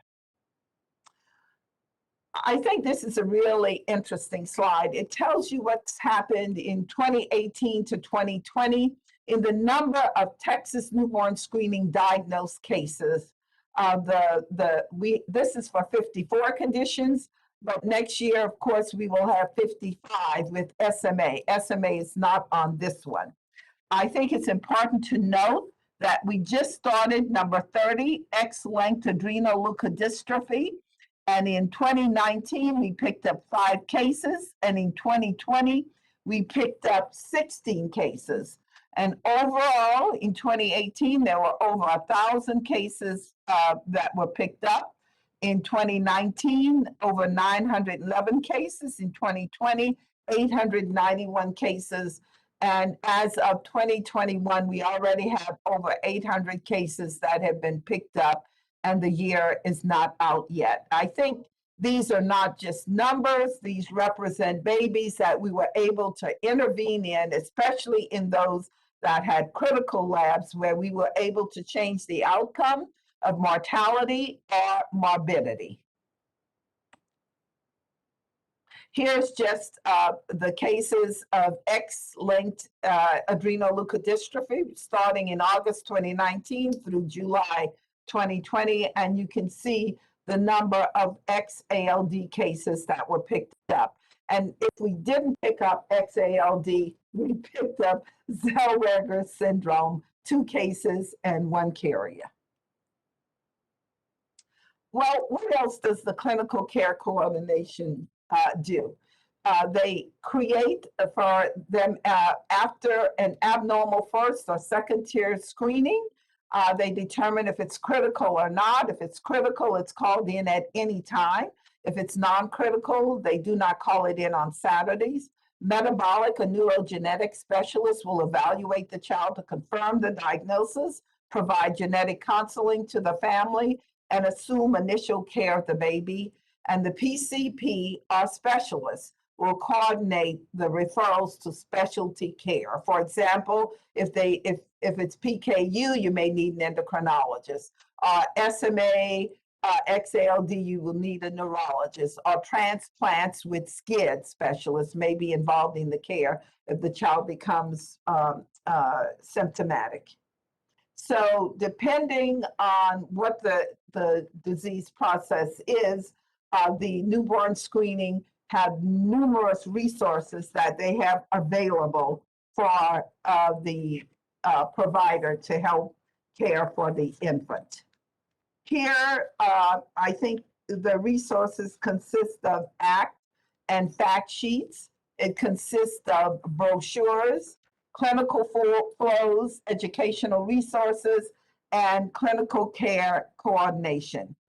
I think it's important to note that the ACT sheet, which we have an example of here is an ACT sheet for XALD, and it shows the condition diagnosis and next steps for patients. It helps the doctors with short-term actions for the health professionals and how should they follow up in communication with the family and determine appropriate steps in the follow-up of the infant and the screened positive results. So the ACT sheets really help tell you which direction you should go and for the provider. Here's the ACT sheet for SMA. These were also just recently provided to the doctors who are caring for babies that have SMA positive results. Well, the fact sheet, on the other hand, are predominantly for parents. I'm sure the doctors use it and the providers use it as well. It tells about the diagnosis and treatment that's available.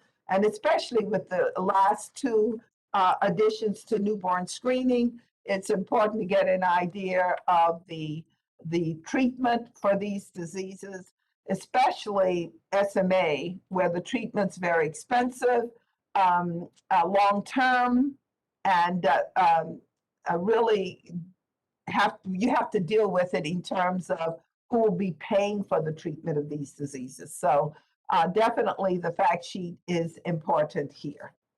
And then we have an SMA fact sheet that you can use as well. These fact sheets are sent to the families so that they will be given an idea of what is the disease process and what to do about it.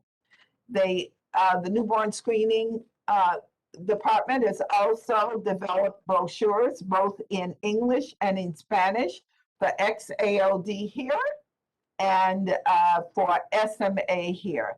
These brochures are very informative and definitely answer a lot of the questions that the parents have. Well, what about the long-term follow-up? Well, we do long-term follow-up of conditions except for critical congenital heart disease and sickle cell trait. But all other elements are followed. The long-term follow-up elements are identified by specialists for conditions. The national efforts are underway to identify common data elements and to hopefully have a common data area where all of these diseases can be looked at.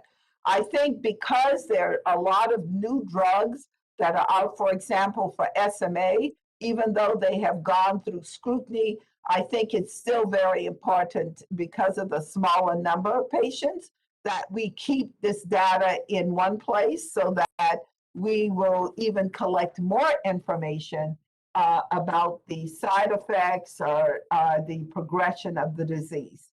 Contacts are varying times in the first year, yearly contact after the first year of life, and forms are returned by specialists, PCPs, or parents.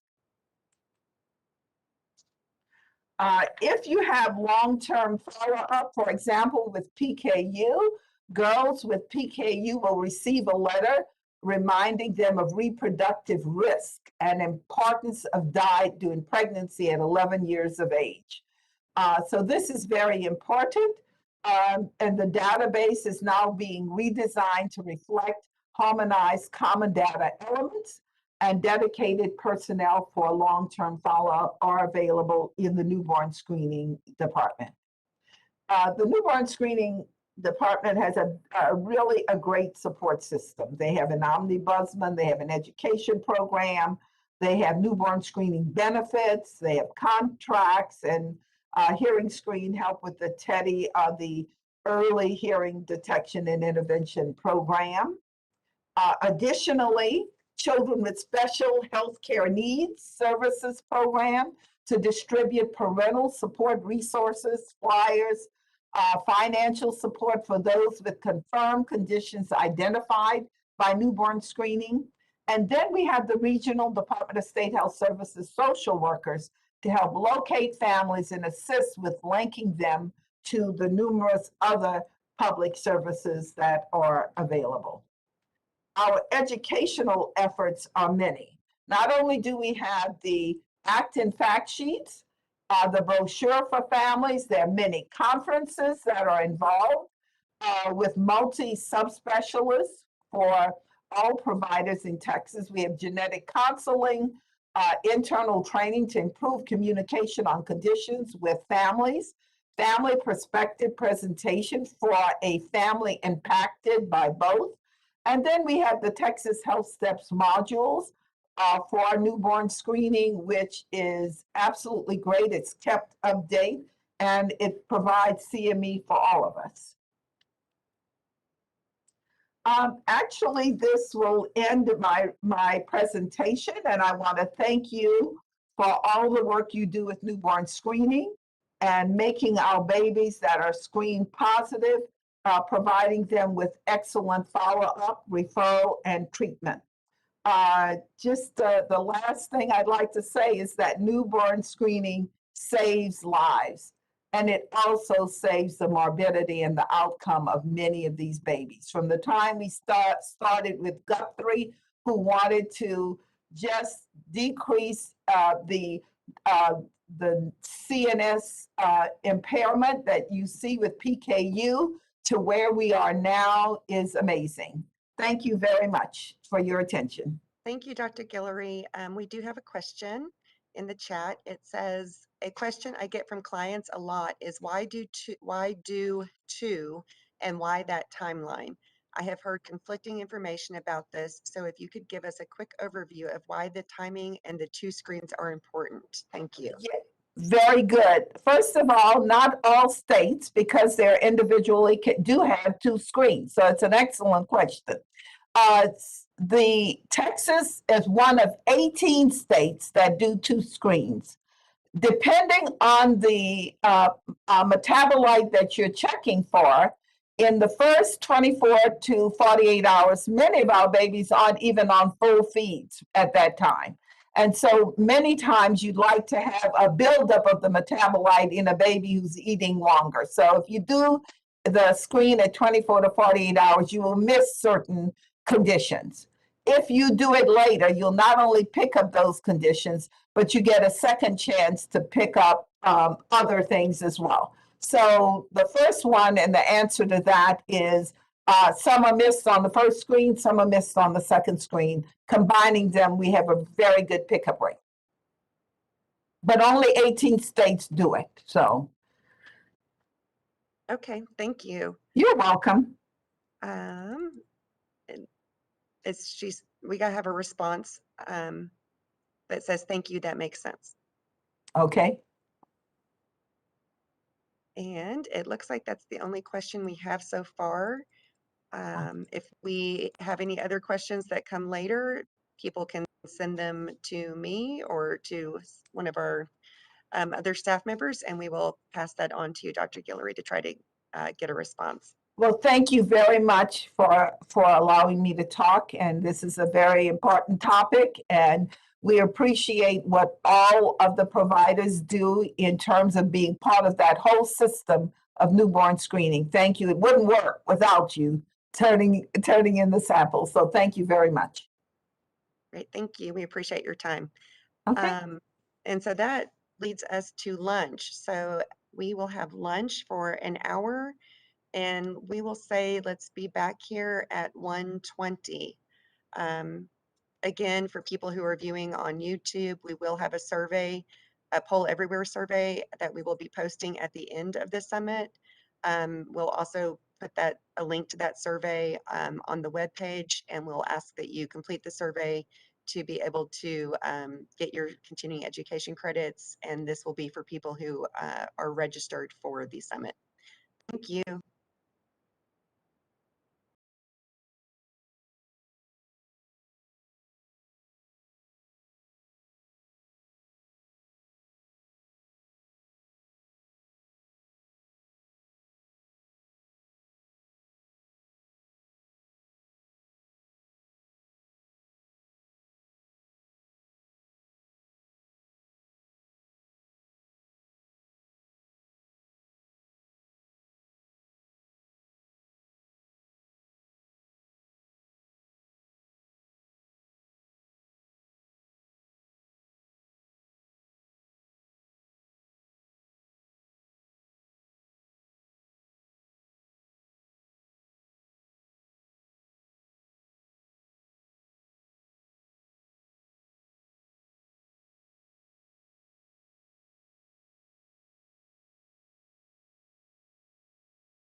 Hi, everyone. Thank you for joining us after lunch. I hope everyone had a long enough break to be able to get something.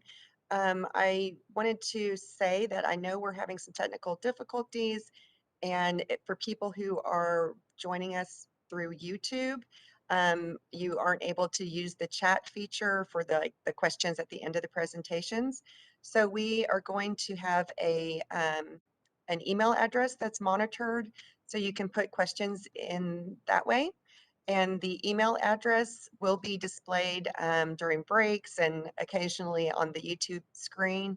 So it is rpm.health.professions@tdlr.texas.gov. And we will have somebody monitoring that. So if at the end of the presentations or during the presentation, if you have a question that you want to submit, please send it there and we will try to get it read and answered for you. And with that, I'm going to introduce our next presenter. Dr. Michael Nix is an assistant professor in the Department of Women's Health for the Dell Medical School. He received his medical degree and completed his residency in obstetrics and gynecology at UT Southwestern and served as medical director of perinatal services at University Medical Center Breckenridge.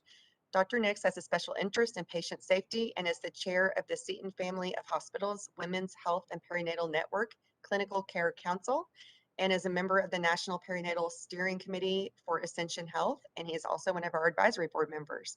So thank you, Dr. Nix, for joining us today, and I will pass it over to you.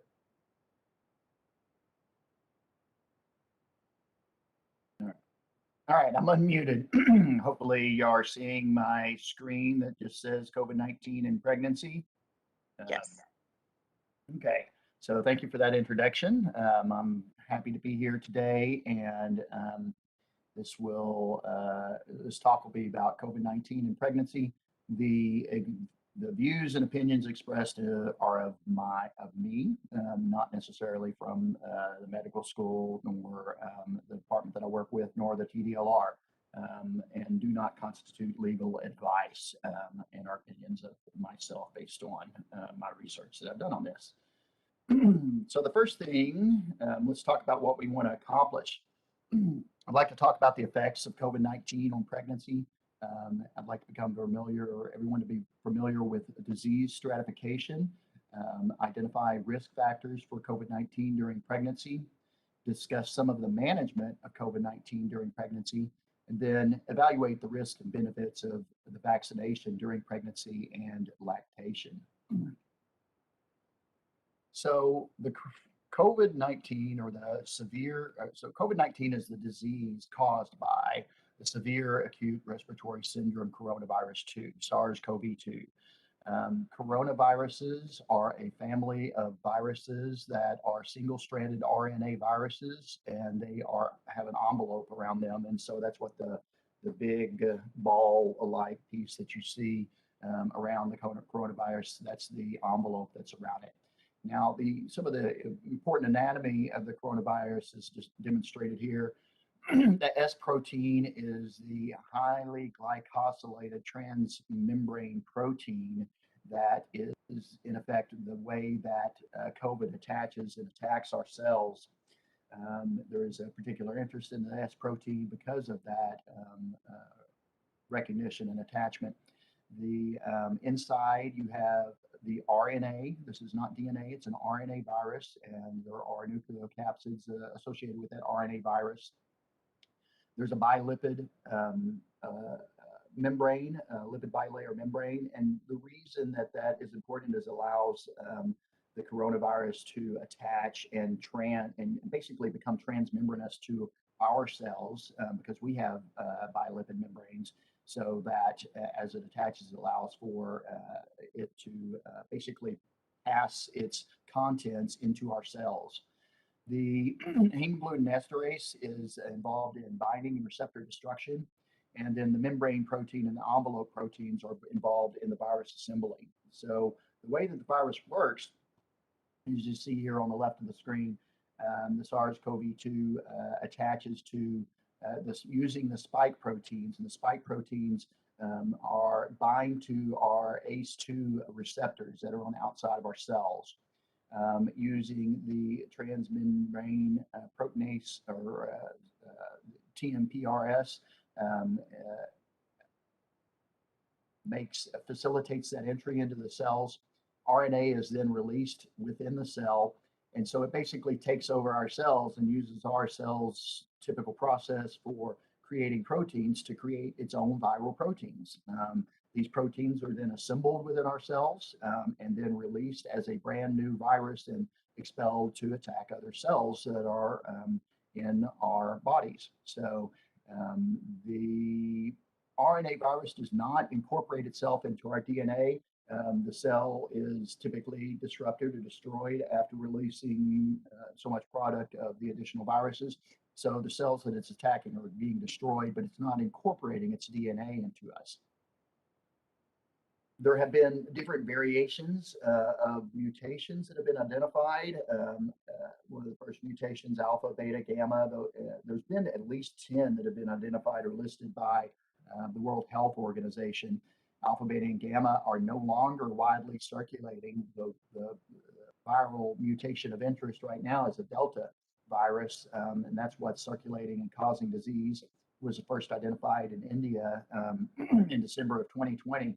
And what we noticed with this is with the Delta virus is that it had increased transmissibility. It was more transmissible than the previous COVID.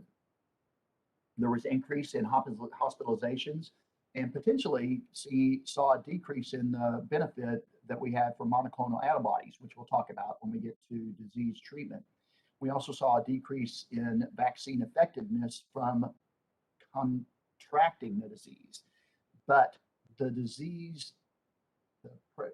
we still have a conserved disease preservation of protection from severe disease. So in other words, we saw a decrease in how well we are protected by the vaccine from Delta in getting the disease, but we still have protection with vaccination against the disease severity and progression of disease severity. The newest one of interest is the Omicron, discovered in South Africa and Botswana in November of this year. And it has potentially increased transmissibility, or a reduction in the benefit of monoclonal antibodies, and a potential reduction in vaccine effectiveness. The health organizations are still monitoring the spread of that variant and the disease process of that variant.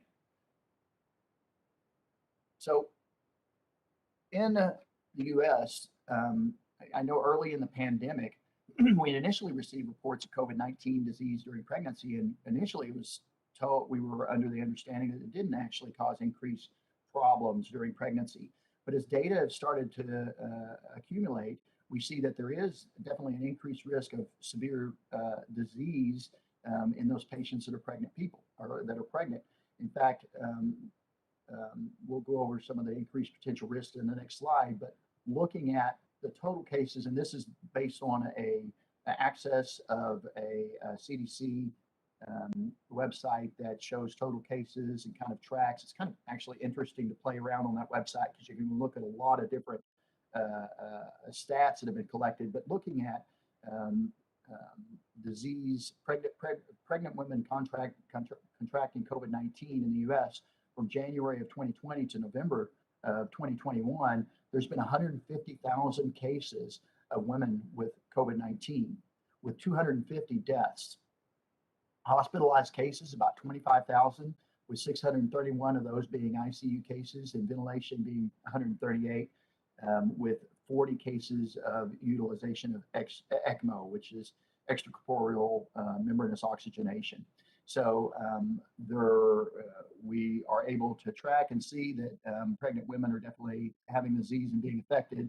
And based on more accumulating data, we see that there's definitely an increased risk of potential perinatal risk in those patients that have COVID-19.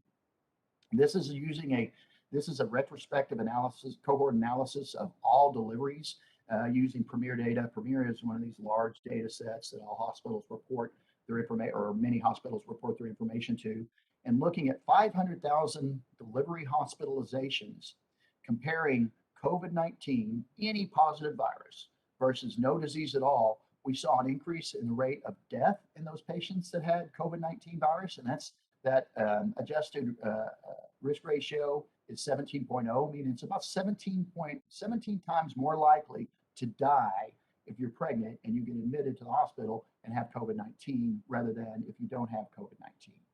ARDS, increased risk, 34.4 with risk ratio, increased risk of ICU admission, mechanical ventilation, ECMO, increased risk of sepsis, shock, acute renal failure, thromboembolic disease, as well as adverse cardiac events and preterm labor with associated preterm delivery. So there's definitely an increased risk that we see in pregnant women that have COVID. And we can stratify some of these risks and when we talk about severity of disease, but we can also look at what risk factors give a higher risk of having a severe infection of COVID-19. Age greater than 35, or the old, I don't like the term advanced maternal age or whatever else we're going to call that, but age greater than 35 is associated with an increased risk of severe disease. Increased BMI, chronic hypertension, and pre-existing diabetes also increase your risk of having severe disease. And then what we also see and note is that women of color have a higher risk of infection, hospitalization, and death. So it adversely affects women of color, and it adversely affects women that have those other above risk factors. So how do we assess, or how do we determine who's going to have severe disease? I mean, many people have asymptomatic infection with the virus. Some people have just symptoms, and some people end up being on a ventilator and needing ECMO. So we assess the symptoms and the exposures.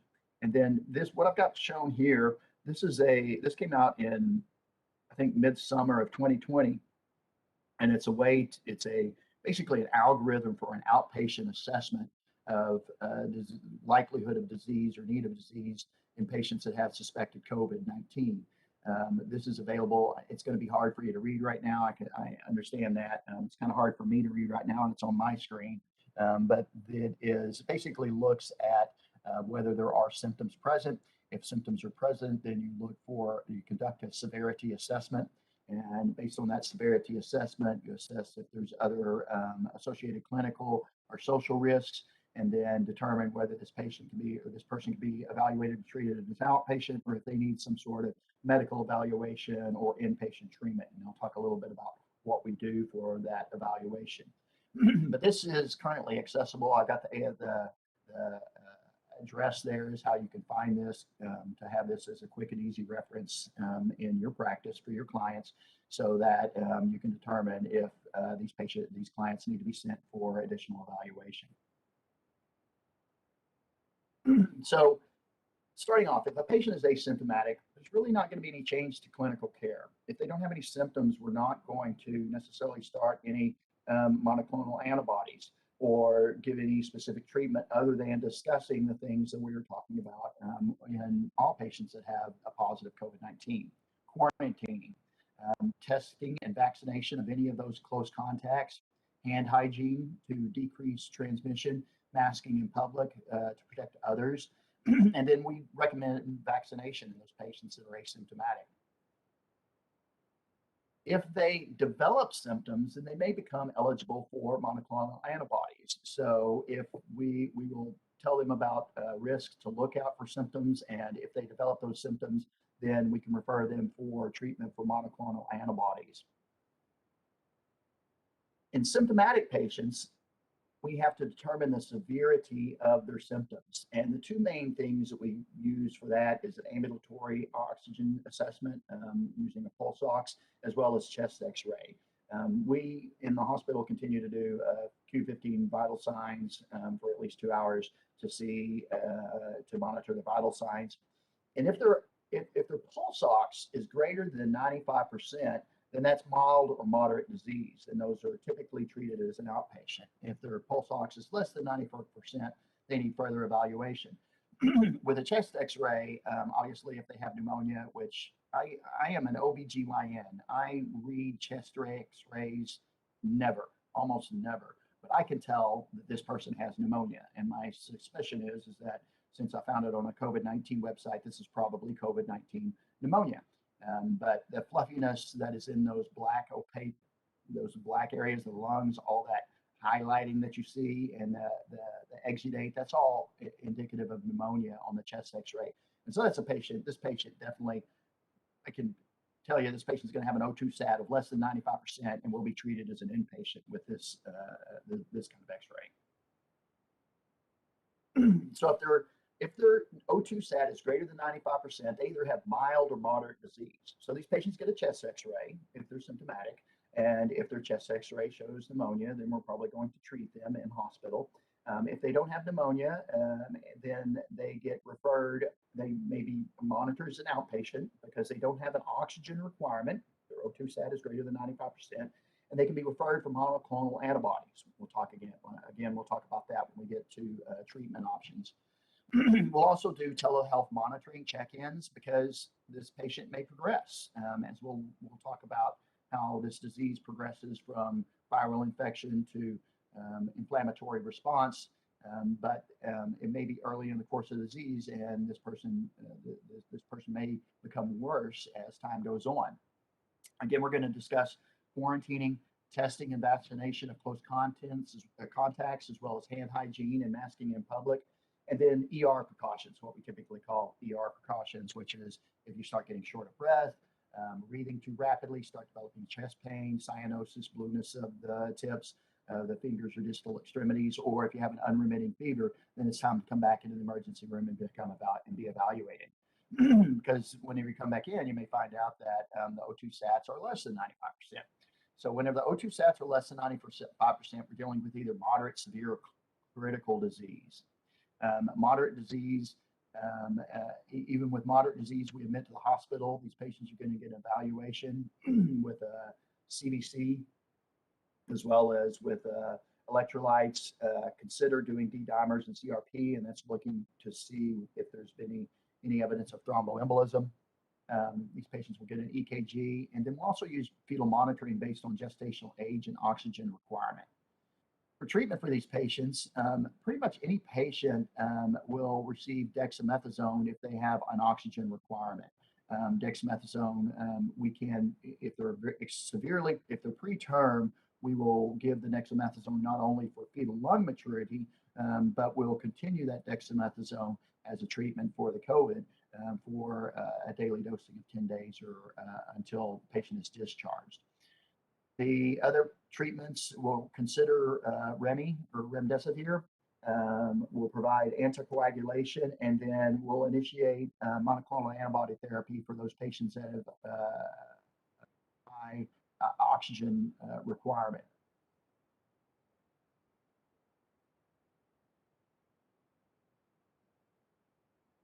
So based on these findings, we can classify severity of disease. Asymptomatic is just a positive test with no symptoms whatsoever. If they have any symptoms but shortness of breath and don't have any abnormal chest imaging, just basically mild symptoms without shortness of breath or abnormal chest imaging, that's mild disease. Once they have an oxygen requirement, they have moderate disease. This would be patients that have shortness of breath, have refractory fever that's not relieved by Tylenol, or have pneumonia on chest x-ray. If their O2 sat is greater than 93%, they would still be classified as moderate disease. If their O2 sat drops lower than 93%, that identifies severe or critical illness.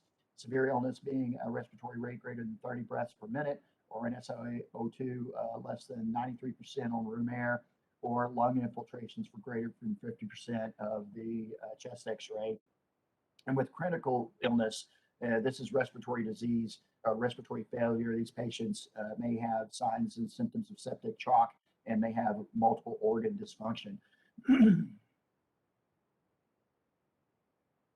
The disease, the virus itself is not really responsible for the the not directly responsible for the severe disease. It's a reaction to the virus that causes the severe respiratory inflammatory disease. This is a known response. Other types of diseases and infections can cause this. The secondary hemophagocytic lymphohistiocytosis, or SHLH, also known as cytokine storm, which is easier to say, so that's what I'm going to say from now on. Cytokine storm is fulminant and often fatal. Hypercytokinemia that's associated with multi-organ failure. It's defined by unremitting fever, cytopenia, and high ferritin levels. So this is the body's reaction to the infection. So as the body is reacting to this infection, it's releasing cytokines, which is causing the damage that's occurring in the lungs and in the vessels that can cause the thrombosis. So the virus itself initiates the disease, but whenever you get into more severe disease and severe respiratory inflammation, that's mediated by this cytokine storm. So what treatments do we have available for those patients that have COVID-19 disease? Regin-CoV is a combination of two monoclonal antibodies. These monoclonal antibodies are directed against the virus itself. So they're antibodies that can help attack the virus. It's given by an IV infusion. It's shown a 70% relative risk reduction in hospitalization or all-cause death from COVID-19 disease. So fairly protective against hospitalization or all-cause death. But in those patients that already have moderate or severe disease, moderate or worse disease, may actually worsen their clinical outcomes. So this is not somebody that we're going to give, somebody on a ventilator, we're not necessarily going to give the Regin-CoV to. It's unlikely that we would do that. But what it also has been approved for is post-exposure prophylaxis, because the idea is that the virus is circulating in the body, and as we give these monoclonal antibodies to the virus itself, it may destroy these antibodies, may destroy the virus particles before it presents as disease or even more progressive disease. So kind of catching that in the first stages of that COVID infection before it actually gets to the cytokine storm. Dexamethasone is a steroid. This is given into any patients who require oxygen. It's been shown to have a decrease in 28-day mortality, and this is really one of the mainstays of treatment. Is we give dexamethasone to pretty much anyone who has an oxygen requirement, and we have a decrease in mortality with the dexamethasone. So there's not really a magic bullet out there, but as far as crossing all disease spectrum, dexamethasone seems to be something that's very helpful. Remi or remdesivir is an adenosine analog. It inhibits viral replication, so it's trying to kind of stop the virus from replicating within the cells. It appears to be most beneficial in those patients that have that do not have severe disease, that don't have a lot of oxygen requirement. It does. The benefits appear limited to those that have severe disease and are requiring low flow oxygen. But those patients that have high flow or greater oxygen requirement, it does not seem to be of benefit, possibly because the cytokine storm is already enacted and it's a little bit late for that process. Since we know that cytokine storm is mediated by interleukins, then IL-6 there have been monoclonal antibodies that have been developed to attack the IL-6 receptors, trying to prevent some of that cytokine release. This is more protective in those patients that have a higher oxygen support. And there are two types available in the U.S. IL-6 receptor agents that we're using in the U.S.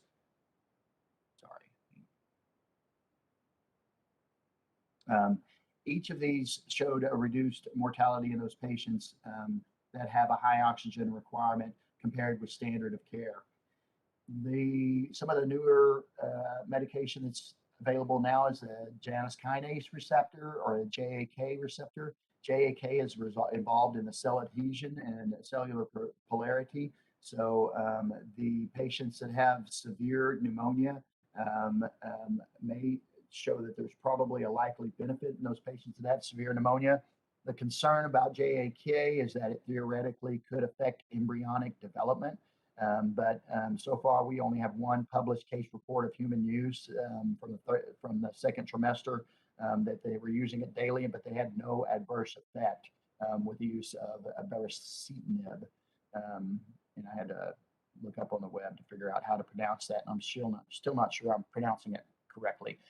But the JAK inhibitor does seem to be helpful in those patients that have severe pneumonia. Therapies that have not shown to have any clear benefit or have an unclear benefit, convalescent plasma.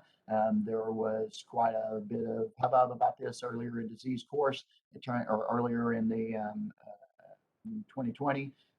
It turns out that it does not seem to be as protective against all patients, although it may have a role in those patients that have immunocompromisation. And so what convalescent plasma is it's patients who are recovering or have recovered from COVID-19 and using their plasma to inject into individuals who are affected, hoping that that plasma may help provide an immune response to help attack. And so that's the reason that it may be helpful in immunocompromised, but it does not seem to be helpful in the non-immunocompromised. Hydroxychloroquine or chloroquine is an antimalarial agent. A lot of press about that in early 2020.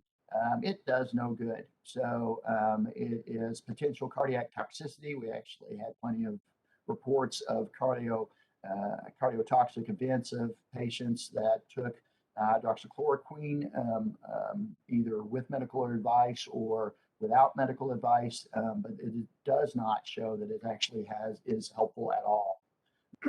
Ivermectin is an antihelminthic that was reported to be protective. It was based on in vitro activity against SARS-CoV-2. So an antihelminthic is a drug that's used against parasites, and that's similar to what hydroxychloroquine is used as well. Helminthics are specifically worms, and so strongyloides is a infection. We don't typically see that in the U.S., but it is a infection that can infect. It's a parasitic helminthic infection that can affect the lungs. So this may be helpful in those patients who are at risk for strongyloides reactivation, but in those patients that don't have strongyloides or a high risk of having had strongyloides, ivermectin is not helpful. Favipiravir, the data is mixed on this. It's an RNA polymerase inhibitor. It's not available in the U.S., so we won't be using it here.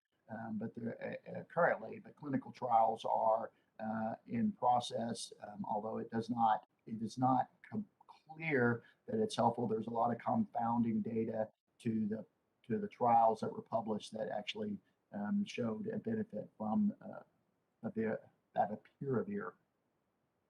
Interferons are immune modulators, and specifically interferon beta has been reported to inhibit SARS-CoV-2 in vitro. However, no clinical data support clear benefit for COVID-19 with immune modulators, specifically interferon beta. And then IL-1 inhibitors. IL-1 is a pro-inflammatory cytokine, meaning another thing that kind of causes the cytokine storm. Some data suggests that treatment with IL-1 inhibitors are associated with a decrease in COVID-19 associated mortality, but the role of it in the management of COVID-19 is uncertain, and hopefully more information will become available on that as time goes on.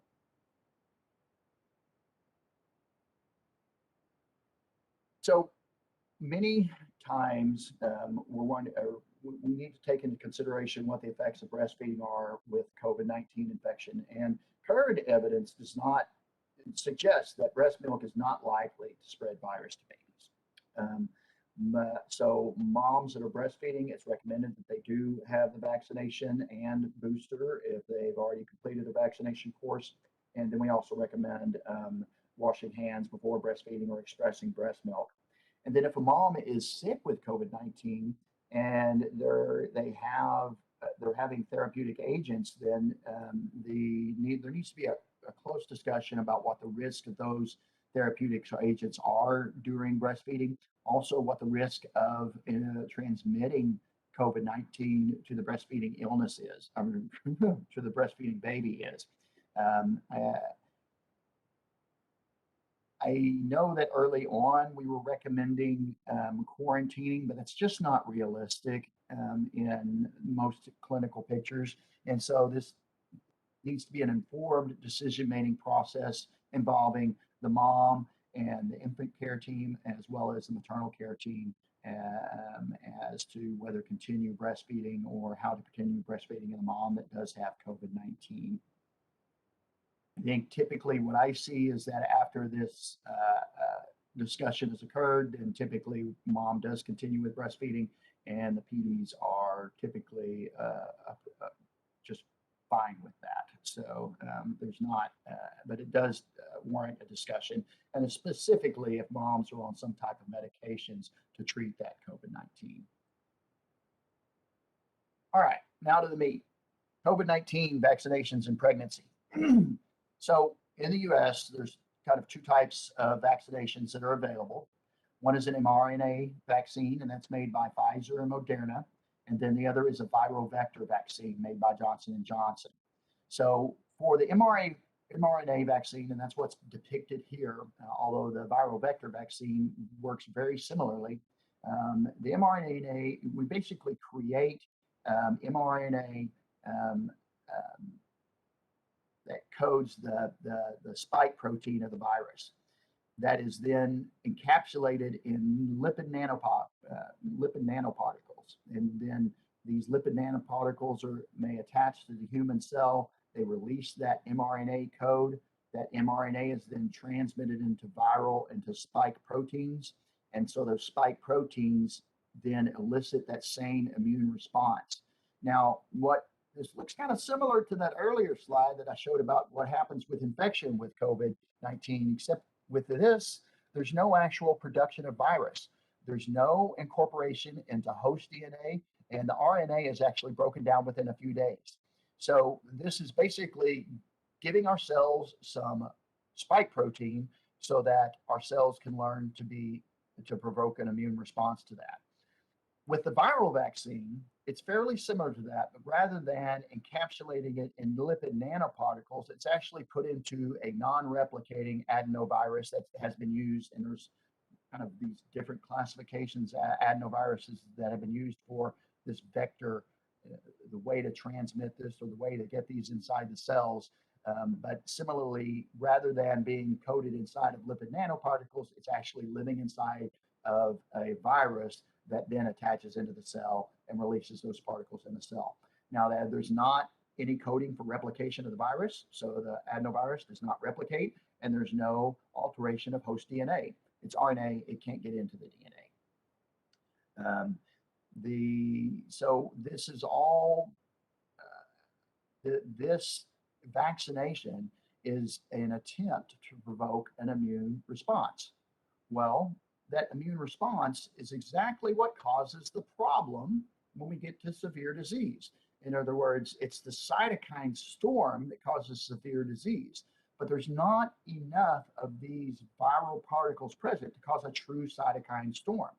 But when we see those symptoms that people get after the vaccination, that actually implies that they're having an antibody response to the spike proteins, which to me is good. So let's look at the safety. Now there are multiple different types of ongoing government and non-government programs that are monitoring the ongoing safety of the vaccination.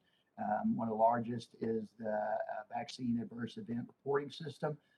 That's a national system of healthcare professionals, vaccine manufacturers, and the public that can report possible side effects or health problems that happen after vaccination.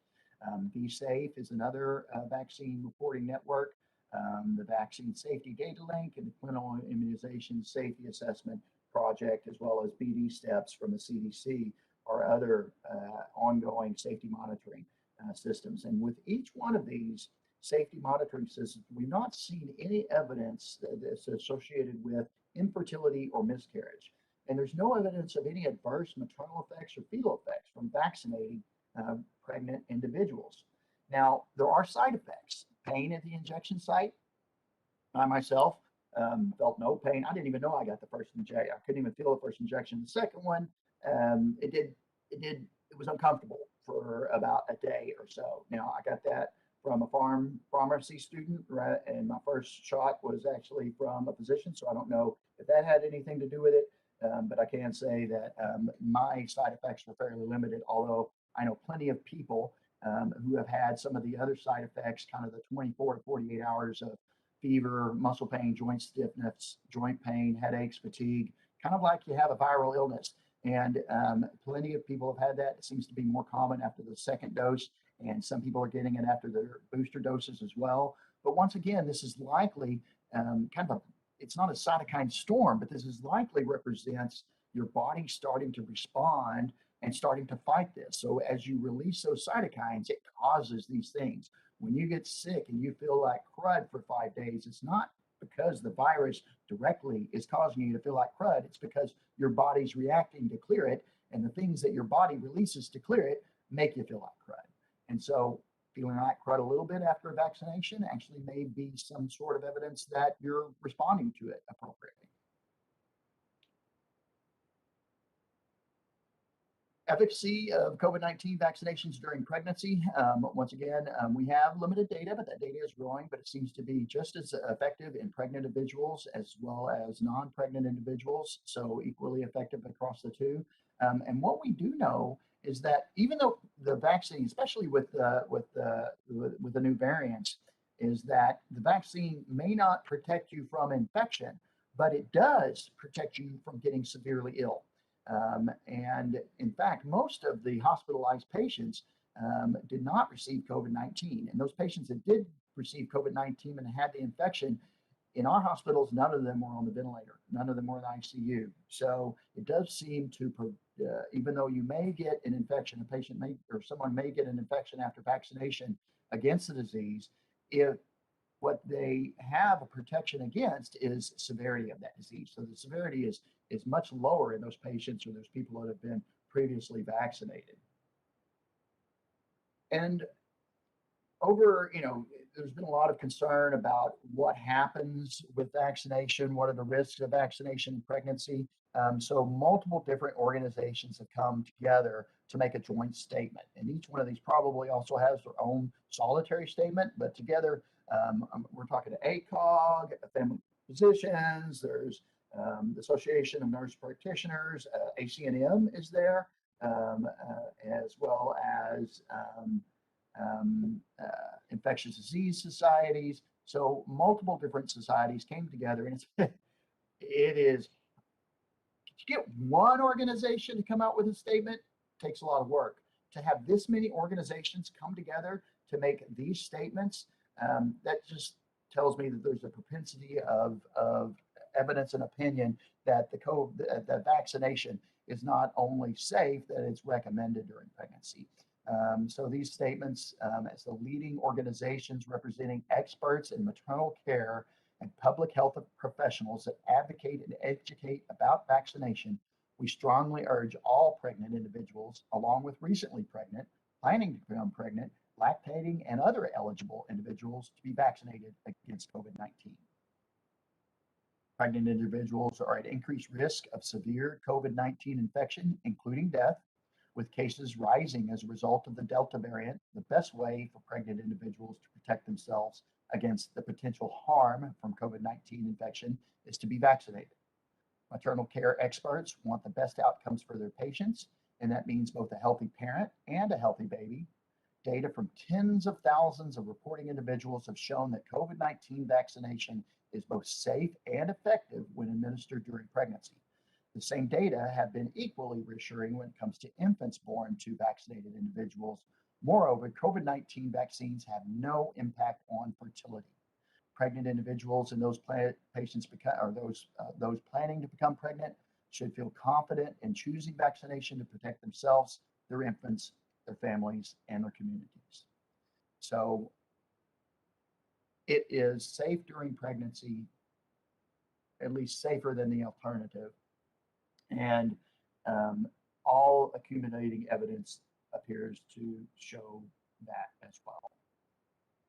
Safety and efficacy for the newborn. Now, there are no vaccines that are available for infants or for children under the age of 5, but there's accumulating data that shows that when a pregnant person is vaccinated, some of these antibodies have been shown to appear in the babies. So we start seeing the possibility that babies, well, we see that babies have high antibody levels. Now, whether this is protective against infection with COVID-19 in these babies is not clearly demonstrated yet. I think that's going to be hard to demonstrate based on the very low numbers of COVID-19 in this population. But we do know that these antibodies do get across, and I think of this very much like whooping cough. I counsel my patients all the time about whooping cough vaccination during pregnancy because if a woman is vaccinated against whooping cough, then their baby is born with antibodies against whooping cough, and that does infer protection for these babies. And so I can't completely assume that it may provide this protection as well, but we know that it is at least safe and may provide protection. And then one of the last questions is vaccine booster. And so most recently, the ACOG and the CDC have recommended that pregnant women are eligible for a booster shot just like anyone else.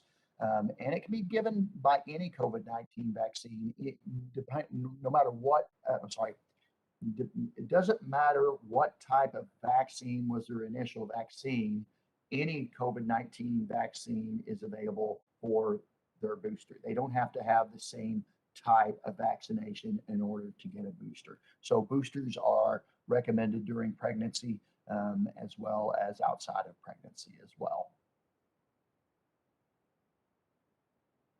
I assume, although I have not looked at the text links, that there may be a lot of questions associated with this, and I'll take a look at those next, but here are the additional references, and I think I will stop sharing now.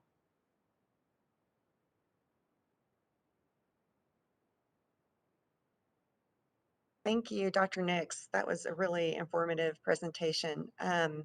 We do have a question that says, let's see, is there any truth to the idea that mixing types of vaccine plus booster is beneficial since they work slightly differently? You know, I don't know that for sure. Now, I will say that two of the vaccines work the same way. They're mRNAs versus the viral vector. I do not know that for sure. I don't see a lot of it. When you get down to the basics, it's all about releasing the mRNA. It's all about getting the mRNA into the cells themselves. I don't know. I don't have any evidence that says mixing those types of vaccinations prefers any more immunity. Physiologically, logistically, it is not that clear to me that that would be of benefit. Thank you. I guess it's safe to say that the Omicron variant is too new to have any real research on how it affects pregnancy or. Yeah, exactly. I think it's a little too new to be honest. I think you could probably extrapolate what happens in non-pregnant individuals and assume that if it is more devastating to non-pregnant individuals, it's going to be more devastating in pregnancy as well. But we just don't have that information quite yet. I will, one of the things I was impressed with in my research was that website that I popped up that was from the CDC that shows the number of accumulated cases. I worked on this talk on the 6th and on the 8th, and between the 6th and the 8th, that had updated and increased its numbers. It was a very rapidly updating information there. So if people want to monitor that, I really would push taking a look at that because it's kind of interesting to go and play around on that website and see those numbers. But how rapid our information is gathering and changing on this. It's a daily thing. So it's not, this, I'm hoping not, but this talk may not be in 3 months. I would have to change this talk possibly because of new updated information. But I think what we do know is at least the basics about vaccination, the basics about especially dexamethasone and the monoclonal antibodies, how well they can be used for treatment and prevention. Thank you. We have a comment from the previous question. It says, thanks, and I imagine they will be recommending boosters every 6 months or so until the most harmful variants have greatly reduced case numbers, question mark. I don't know that. I am in that. I don't know who else did the Texas Cares thing. I enlisted in that, and I actually got this information. I did my antibody level test a while back, and my antibody level was positive. It was inferred immunity, but it wasn't near as big as somebody else's. That my friends had much higher antibody levels, and I don't know how to interpret that. It makes sense to me that they are more protected, but it also makes sense to me that they're more likely to have side effects if they get a booster. So I think this Texas Care thing is something that can be potentially helpful to help determine if boosters are necessary, because the most recent report had shown basically they were looking to see what happens with antibody response over time, and that may help determine whether additional boosters are necessary. And if are the boosters right now, everything's focused on spike protein, and it probably will continue to be based on spike protein. But I think that's something we'll have to monitor over time. I'm not sure about that every 6 months. I know that. We've been doing boosters for 6 months, so I don't know of anybody who's had a second booster, or at least a second booster that was recommended. Right. Okay. Laura's got a question there about whether blood pressure monitoring a little more closely to COVID positive pregnant people is helpful. I'm not sure. Obviously, just monitoring in general is going to be more important for those COVID positive patients. Now, whether blood pressure monitoring has an effect on that, I'm not. I think if you start, if we're worried about the blood pressure dropping, I think you're going to see more clinical signs before that occurs. It may be real, and if you're worried about the relationship to preeclampsia, that often is more apt with more of a severe response. So in other words, if they're asymptomatic, probably not. If they're symptomatic, then and hospitalized, then yes. But of course, they're going to be hospitalized. We're watching their blood pressures anyway. But whether I think that the asymptomatic COVID positive patients are probably not as risk for that high a risk for the preeclampsia as those patients that have the active disease. Because once again, preeclampsia is very much related to autoimmunity. It can be very much related to autoimmunity as well. And so it may be whenever that autoimmunity, the cytokine storm kicks in, then that's what causes the increased rates of preeclampsia. Thank you. I have a question here that says, hello, it is difficult for midwives at times to access recommendations, etc., from ACOG. I'm curious about recommendations on treatment plan for those who have and recover from COVID-19 in pregnancy. Also suggestions on concurrent collaborative care and transfer for patients, for pregnant clients with COVID-19. Okay, let me take those in 2 minutes. The first one would be that, the resource that I popped out there for the outpatient administration, that is available to anyone. And I think that the CDC website does have a lot of resources for management of and screening of patients that have potential or suspected COVID-19. I think that once they become symptomatic, then we start talking about things that would necessitate referral to medical care, specifically the monoclonal antibodies, and if their oxygen requirements are increased in the dexamethasone. Okay, the second part of it was about collaboration or transfer of care for clients' pregnant clients. Um, I guess they're maybe wanting to know at what point you would need to transfer or how to best work out that collaborative relationship. So once again, I'm going to refer back to that algorithm for the outpatient management and evaluation of COVID suspected patients. I think that basically breaks down to if they have an oxygen requirement, if their O2 stats less than 95%, they're going to need referral, or if they have severe symptoms of dyspnea, they're going to need referral for evaluation because they're going to need a chest X-ray and they're going to need continuous pulse ox monitoring to see if they have an oxygen requirement. So I think if they have an oxygen requirement, and definitely, and I think those patients that have severe dyspnea would need to be referral because this is a disease that can progress very rapidly. And those patients that in early in the course of disease, the monoclonal antibody regimen may be helpful earlier in the disease, and it's not going to be very much helpful later in the disease. Later in the disease, you're kind of already at the bad worst picture. And the monoclonal antibodies and treatments that are available to that are only going to be available in the hospital, and those are for hospitalized. Those would be hospitalized patients typically. Okay, thank you. Then a question, what are the protocols for MAB? Are there some people who don't qualify? Yes, I'll tell you that I am not. I don't know. I know there are protocols. I know there are people that won't remember there's different types of monoclonal antibodies. There's the monoclonal antibody that's directed against the virus itself, which is more helpful in early disease. That's what the regimen is. And then there's monoclonal antibodies that are directed against IL-6, IL-1, and those are once the patient's already in cytokine storm. Now, I'll be honest, I don't know what those specific protocols are, or for who or who would not be susceptible to that. But I would say that probably I can't, off the top of my head, think of a lot of reasons to not give monoclonal antibodies as far as other disease states. Now, based on their oxygen requirements, that is one of the pieces of the protocol for whether to give or not to give the monoclonal antibodies. Okay, we're getting lots of questions. Do you recommend the use of low dose aspirin for pregnant women? And do you recommend serial ultrasounds because of the increased risk of stillbirth?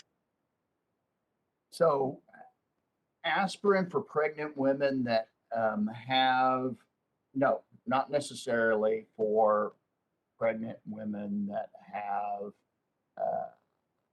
COVID-19, asymptomatic COVID-19, or I'm not sure that we're giving those in the hospital as well. Now, aspirin can be used to help prevent preeclampsia for those patients with history with a higher risk of developing preeclampsia, and COVID-19 does increase that risk, but the mechanisms may be somewhat different than what occurs with those patients with previous preeclampsia.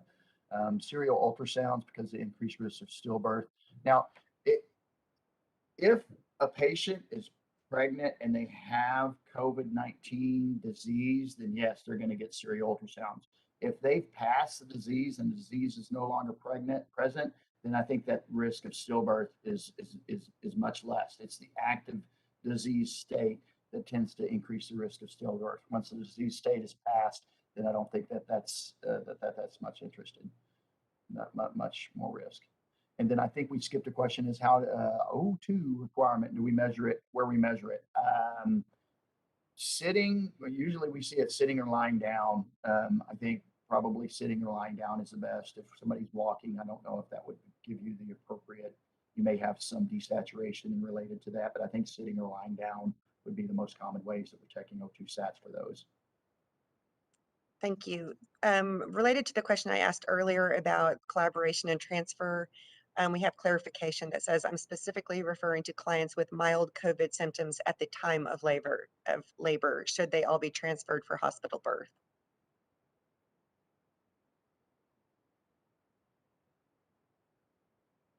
I'm trying to justify my yes. And I really think, I guess what would concern me is that mild symptoms may progress to more severe disease and more severe disease fairly rapidly. So my initial impression would be that I would recommend those clients that have mild disease in pregnancy and are in labor. I think a lot of it depends on what their symptoms are as well. If they have any shortness of breath, yes, in the hospital.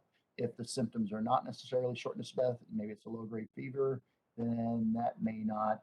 I think I would tend towards yes, just because of the fear of the progression of disease. But I think very surely if they have shortness of breath, then yes, they need to be. Okay, we have, can you use betamethasone with pregnant mamas? Yes. In Okay, fact, that's typically, I grew up, we would commonly use betamethasone now. That's what we often use for fetal lung maturity now.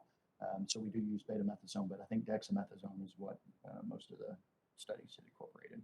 okay. And then Heather and I both posted in chat an email we received that has a lot of different components to it. It's probably easier for you to read it. Okay. Is this the protocols for monoclonal antibody reports of people not qualifying for Yes, different reasons? yes. So the protocols for monoclonal antibody, I think um, I touched on a minute ago. Mhm. The reports of people not qualifying for different reasons. I'm unclear. I mean, there are, if there's severe disease, then they don't qualify for more for the Reg-and-COVID. It's whenever they have less severe disease or even post-exposure prophylaxis. So encourage them to go early and not wait for severity. We definitely encourage early evaluation. And then a big piece of that early evaluation is continued check-in points. And so that's the reason we have these. And we have staffs of people that are doing telemedicine consults every 48 hours on patients that are COVID positive, whether or not they have symptoms, just to see if those symptoms are developing. So I think that close follow-up is a big important piece of that. And so, yes, I'd say go early and don't wait for disease severity, at least for the initial evaluation. That's also a good way to kind of get plugged in case things get worse. You're already kind of plugged into a system a little bit. I think that's an important piece of that. How many days post exposure? Well, if they're not as symptomatic, then it doesn't really matter how many days after exposure. If they're symptomatic, then it would be anytime that they develop symptoms. So are we talking about when to do testing for COVID? I'm not sure what that question is getting at. Should I we think ambulate? it may be related to the MAB, and I do know that I've looked at that, and I think they recommend that if you're going to start the antibody treatment, it needs to be done within, a certain number of days after testing positive. I don't know if that's what they're referring to or not. That may be, and that may be, yes, that may be how, I'm not completely I'm not sure. positive on Yeah. that. Yeah. Okay. Well, Lying, sitting, walking, we talked about that. Beta, dex, any study and giving action. Okay, I think we talked about all those. okay. Yes, I think that has covered it for right now. If we get any more emails that come in, we will forward them to you so you can have a chance to respond to them. All And right, thank you so much for your time. That was really informative. thank you. Very happy to give it. Thanks for inviting me. Thanks. Okay, I'm going to run into our next presenter, and we'll have a break after the next presentation. So let me share my screen. Okay, our next presentation is TDLR Updates 2021, given by our own Derek Burkhalter. Derek went to law school at Texas Tech from 2004 to 2007. He had a private law practice in Houston from 2007 to 2012 and was an attorney at DPS from 2013 to 2018. Derek has been an assistant general counsel attorney at TDLR since June of 2018 and is currently assigned to the Midwives program. He will be giving a presentation on TDLR Updates 2021. So I'm going to stop sharing my screen and let Derek share his. Okay, thank you very much, Katie. me make sure this works. Okay, can you see my PowerPoint screen? Oh, I can see it, and start the slideshow.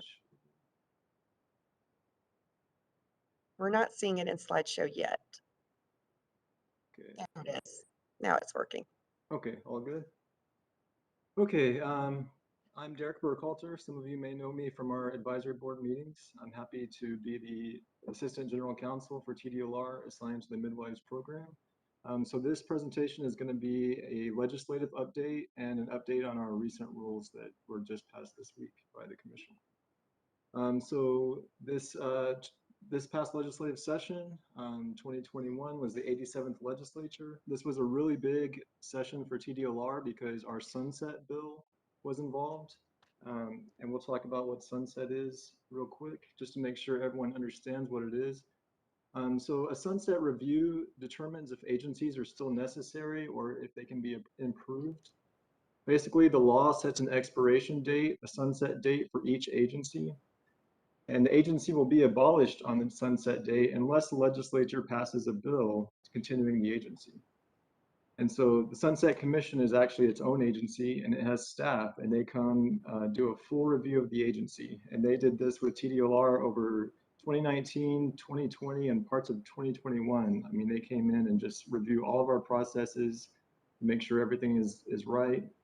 It did not review the medical programs this round because those had just been reviewed by DSHS, and that's actually how the Midwives program came to TDLR, is because the Sunset Commission recommended that, and then the legislature passed a bill doing that. So the Sunset Commission will make recommendations to the legislature. They make a report, and then the legislature actually decides whether or not to pass a bill. And sometimes they include those recommendations, sometimes they change them, or sometimes they just leave them out totally. So the legislature did pass a bill continuing TDLR. It's House Bill 1560. We call it our Sunset Bill. It continues TDLR for 12 years. So our new sunset date is 2033. So we'll have another review on that date. Just a few kind of overall changes. There wasn't really anything that affected midwives directly, but there were a lot of changes that affected the department as a whole. Some of them will be relevant to midwives, some not.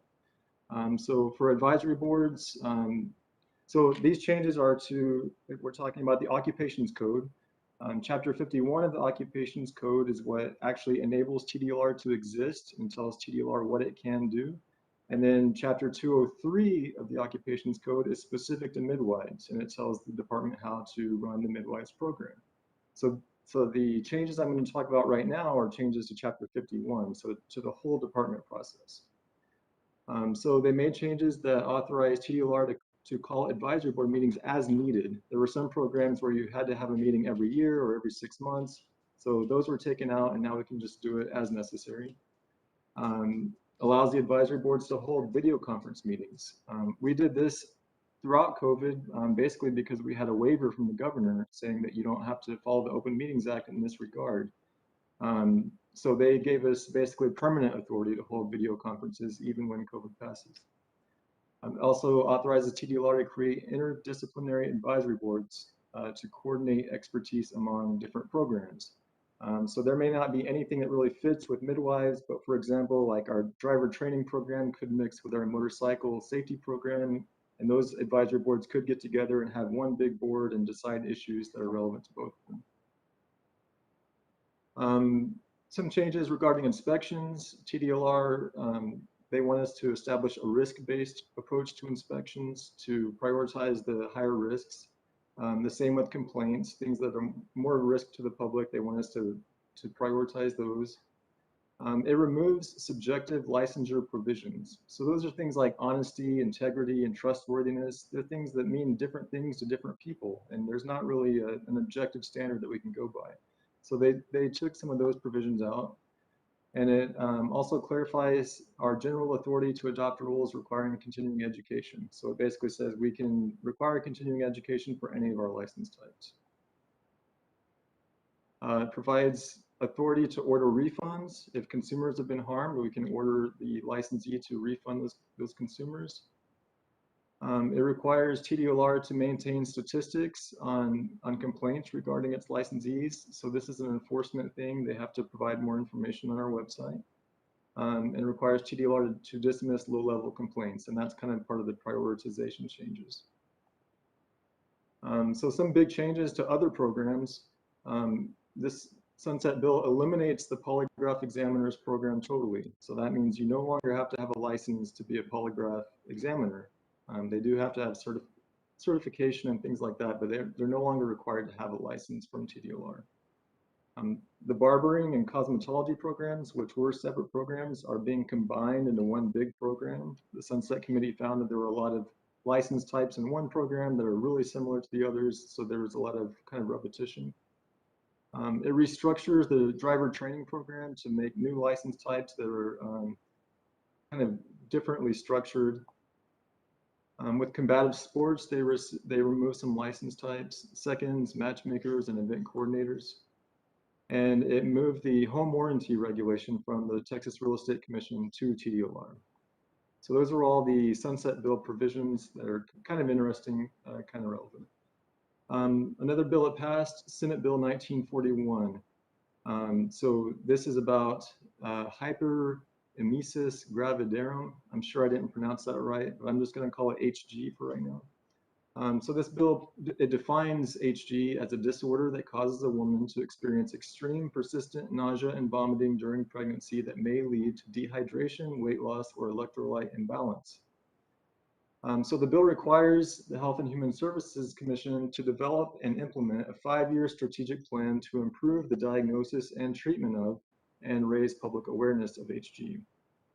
And the initial plan must be developed not later than September 1st, 2022.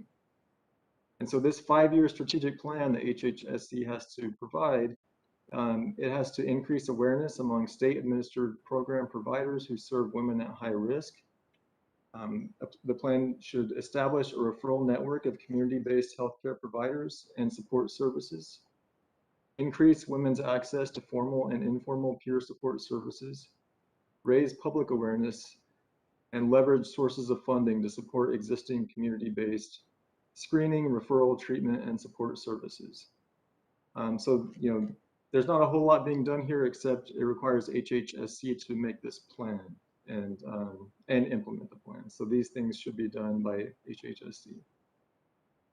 Senate Bill 800, this was a bill that streamlines a lot of reporting requirements for different state agencies. With regard to midwives, it repeals one particular section of the Midwifery Act, and it's the one that you see here.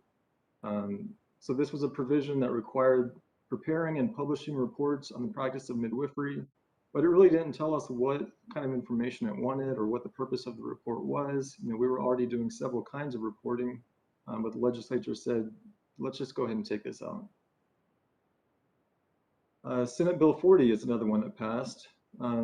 So this allows for the use of telehealth, which is telecommunications in health professions programs administered by a TDLR.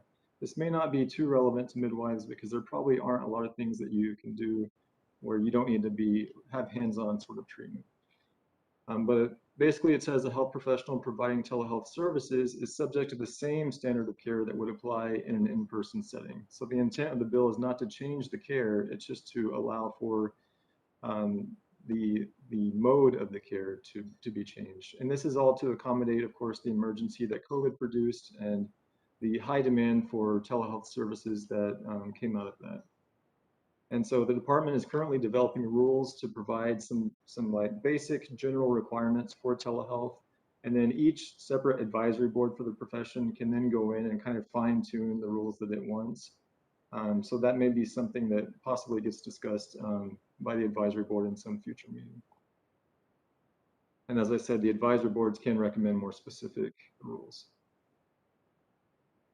Okay, now this one, I debated a little bit as to whether I should include it. I decided to go ahead and do it because it does involve pregnancy and the rights of the pregnant woman and the fetus. And really every Texas citizen should be aware of this, if nothing else because of its historical significance. This is a really big deal in the law, in constitutional law. So this is Senate Bill 8.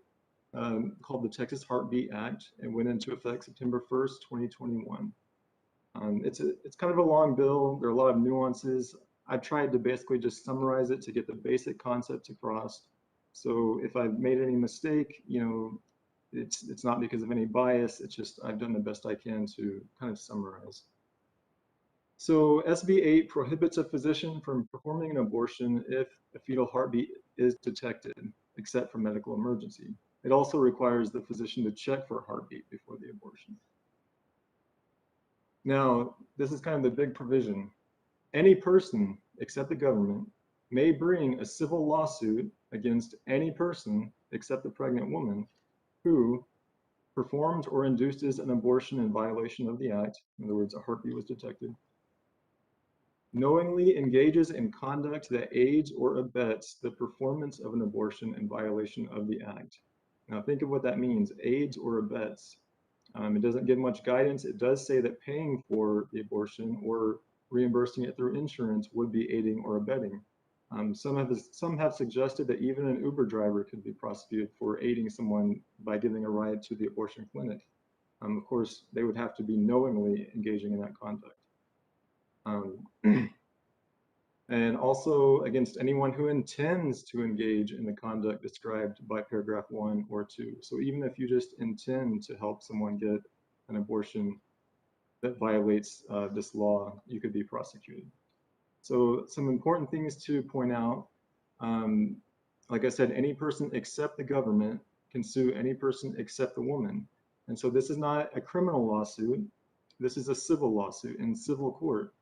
And so the idea here is that it's not the government denying the rights of the pregnant woman, because the government can't file suit, the government can't take action, and you can't do anything against the woman herself. So it's basically attacking everyone else around her. And so the idea is that some of the previous constitutional law cases that have declared a right to abortion, in this case, they would not be denying the woman the right to abortion, because of the way this is set up. So that's kind of the idea of this law. Now, if the plaintiff wins the lawsuit, someone actually sues someone for this. If the plaintiff wins, the court shall award, shall meaning the court doesn't have discretion to not do this. So one, injunctive relief to prevent future violations by the defendant. That means an injunction is a court order saying you can't do this again. If you do it again, you're going to get fined or possibly thrown in jail. 2, at least $10,000 for each abortion violating the act. Again, the court shall award. So this is a minimum of $10,000, and cost and attorney's fees. So the defendant would have to pay all of those fees. Now, if the defendant wins the case, they successfully defend themselves, a court cannot award attorney's fees to that defendant. So if you're the plaintiff and you win, you get all these things. If you're the defendant and you win, you basically don't get anything except you can walk away free. And the suit must be filed not later than 4 years after the violation. So there's kind of a 4-year statute of limitations, so to speak. So of course, there's been a lot of litigation already about this case. There was a suit to try to stop it from going into effect on September 1st. The Supreme Court declined to step in for that request. There have been 2 lawsuits to preemptively challenge the law after it's already gone into effect, but before anyone has actually tried to take anyone to court for this. And that's important because usually for a Supreme Court to decide a case, there has to actually be a case, with a plaintiff and a defendant, where they can actually look into the facts of that case and how the law was applied to that particular situation. But these 2 lawsuits are saying, no, we don't want to wait for that to happen. We want you to declare the law unconstitutional before anyone tries to use it. So there were 2 lawsuits that tried to do that. One was by the United States Department of Justice, and the other was by a group of abortion providers represented by an entity called Whole Women's Health. Now, we weren't sure when the decisions on these were going to come out. It could be as late as June, which is when the court's term ended. But the universe conspired, and over my lunch break, the Supreme Court issued decisions in these cases. So this is a particularly relevant case today because these cases were decided today. Now keep in mind, the But these are just to try to stop the law before it's actually used. So even if these cases lose, that doesn't mean that another case couldn't be brought where someone actually was prosecuted under or sued under the law successfully. And then that case could work its way up as well. So these lawsuits are not necessarily the end of the story. There could be more cases coming. So as I said, over my lunch break, I checked the news and these decisions have been issued. Now, so this is really just the first page of the decision. So the first one here on the left, this is a one-page decision. So what you see right here is the full decision. That's all the feedback we get. And basically the Supreme Court dismissed the case by the US Department of Justice and said, no, the federal government cannot sue Texas to preemptively prevent implementation of this law. The second one, the court said, yes, this group of abortion providers, they can sue to preemptively stop, but by saying they can do this, the court is not saying they win the case. The court is just saying, okay, this case can proceed in the lower courts. So we could see this case again if once it proceeds through the district court, through the appellate court, it could go again up to the Supreme Court.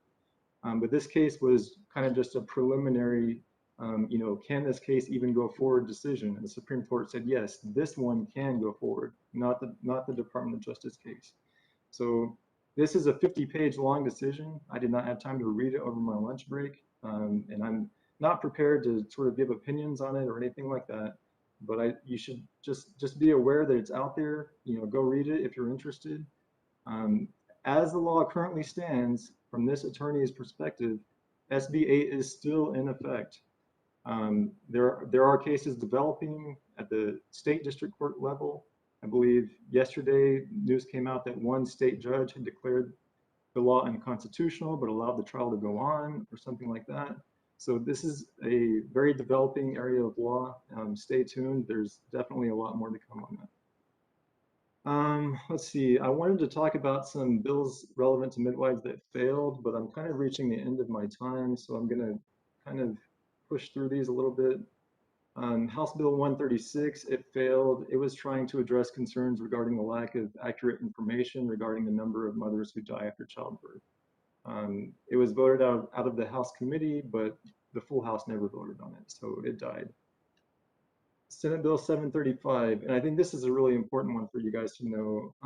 So this would have allowed midwives to administer a drug commonly used in labor or postpartum care, including an anti-hemorrhaging drug, intravenous fluids, or a local anesthetic, or a prophylactic drug that meets the applicable standard of care for a woman or newborn and is approved by DSHS. So as you know, midwives are very limited in the drugs that they can use with their clients. This would have expanded that list to include these things. The bill was referred to the Senate Health and Human Services Committee. The committee did hold a hearing on it in April, but it was left pending in committee. So they didn't vote to move it out of the committee to the full Senate. I know I've heard a lot of desire for this sort of thing to go into effect. So just the fact that it was filed, maybe that's an indication that in future legislative sessions, we might see a bill like this make more progress. Just an interesting thing, there were some other bills that failed regarding TDLR and things that TDLR might license. Cannabis, 5 bills were filed to legalize the recreational use of cannabis, and all 5 bills wanted TDLR to regulate the licensing of the growers, distributors, transporters, all those things. So, stay tuned on that. It didn't pass this legislative session, but it seems to be gathering more support because 5 bills were filed this session, whereas the previous session only 1 bill was filed. So you see the other things on the list, lactation consultants, that didn't pass, but that's something that could kind of go hand in hand with midwifery. Let's see. Anyway, I'll move on. So we'll talk about the midwifery rules, and these are kind of a relevant topic because the commission just adopted these new rules on Tuesday, this past Tuesday, and these rules will go into effect January 1st, 2022. Hopefully this is not news to you, but I just wanted to go over these quickly and make sure everyone knows that they are going into effect next month. So the license renewal section has been amended, and now for each license expiring on or after September 1st, 2022, at least 2 of the 20 hours of continuing education submitted for renewal must cover assessing fetal heart rates by intermittent auscultation. And again, that won't affect your March renewal for this year because that's before September 1st, 2022. So next year you'll have to comply with this. Another change of this section was that the department will now employ an audit system for recording your continuing education hours. This does go into effect January 1st, so it will go into effect for your current renewal cycle. And so you will have to maintain all the documentation of your continuing education, but you won't actually submit it to the department with your renewal application unless you're chosen for audit. And the department will notify you that you've been chosen for audit before the deadline for your renewal. And in that case, you do have to provide all your documentation. So this allows the department to kind of streamline some of its processes and make things a little bit easier for you in the application process. And it kind of puts a little bit of faith in you that you're going to do the right thing. And we're just going to do audits to check and make sure that is the case. So subsection D, this really just provides the process and fleshes out all the details. I won't read those out loud right here. And this is a continuation of that list. Hopefully you've seen all this before and it's not huge news to you. Now this is kind of the bigger one. It deals with the labor and delivery section. And so it adds, or I would say it clarifies the provision regarding fetal heart rate. That now reads, and so these are conditions that require immediate emergency transfer. So 6 now reads, an abnormal fetal heart rate, which includes but is not limited to bradycardia, tachycardia, abnormal rhythm, or persistent recurrent variable or late decelerations after 30 minutes of intrauterine resuscitative measures. So this was language that was carefully considered. It went through the full advisory board process. You can go back and watch our past meetings if you want to see those discussions. And also we added uterine tachysystole. And finally, we added to that section labor and delivery. If intermittent auscultation is used to determine the fetal heart rate, it shall be performed as recommended by the American College of Nurse Midwives. Now, what is their recommendation?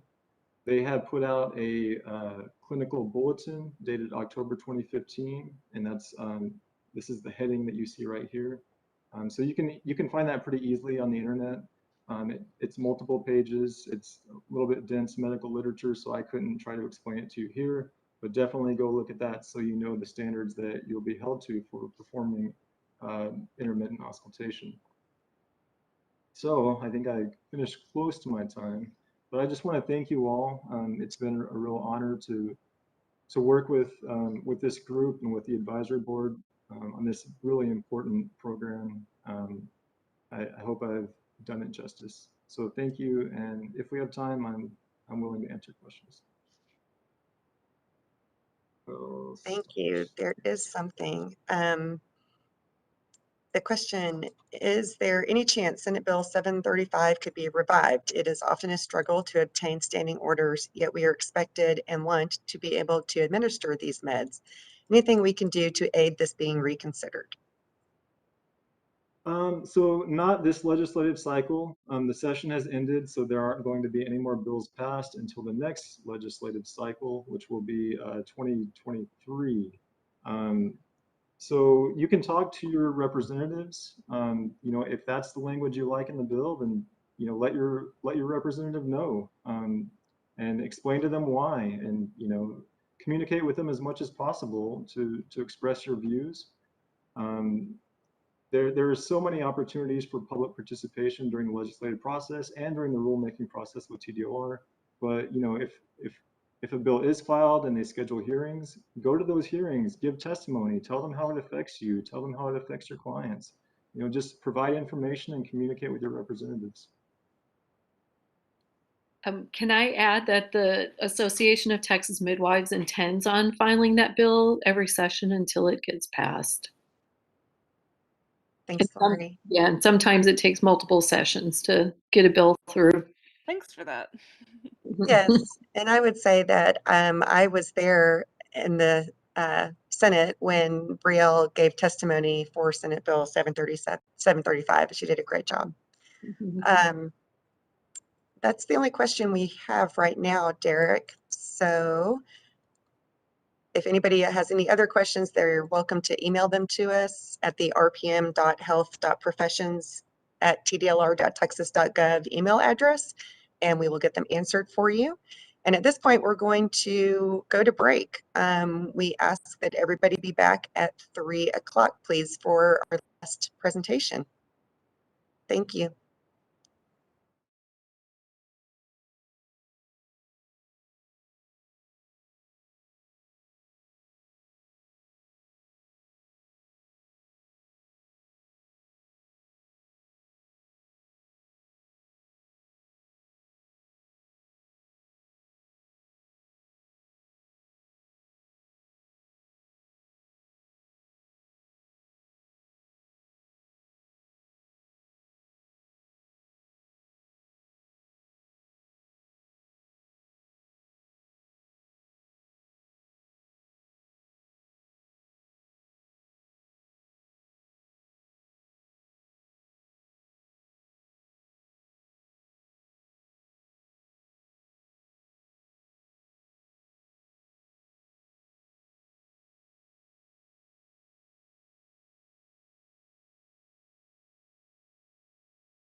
to presenters to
thank you.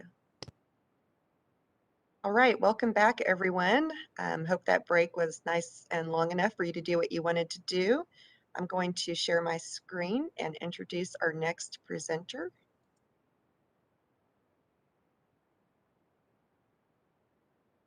Oops, that's not the right one.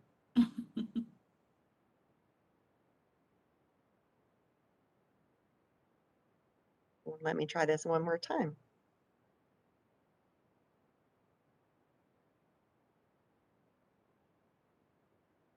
Nope, let me fast forward. Sorry about this. It's showing the correct one on my screen, but it didn't pull up that way. So here we go. Okay, Sabrina Elliott has been a Texas licensed midwife and a certified professional midwife since 2019. Her work as a doula for the 8 years prior to her starting midwifery school pushed her to become a midwife. As a student, she worked in 2 busy birth center practices 3 hours from her home of Abilene, Texas.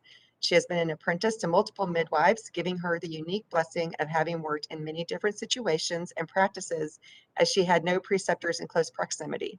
When she was licensed, she went back to Abilene and began to serve her community. Now, as a home birth midwife, she serves Abilene, San Angelo, Sweetwater, and most of Central Texas. Sabrina was born in Lubbock, Texas. She is married with 6 children and is now a grandmother. Her passion is BBACs, Education, helping women have a chance at a redemptive birth where they feel honored and heard. Hello. Thank you. Thank you for introducing me. Good afternoon, everyone. I will go to start sharing my screen now. You should see my PowerPoint, avoiding burnout. Does everybody see that? Yes, we do. Perfect. Okay, like I said, my name is Sabrina Elliott. I'm a midwife located in Abilene, Texas, which is in the very middle of Texas. If you don't know where that is, it's located 2.5 hours away from any other major city.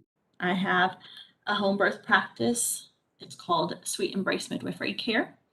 I travel as far away as 1.5 hours to serve San Angelo, Brownwood, Sweetwater, and all the places in between due to a few midwives in this area of rural West Texas.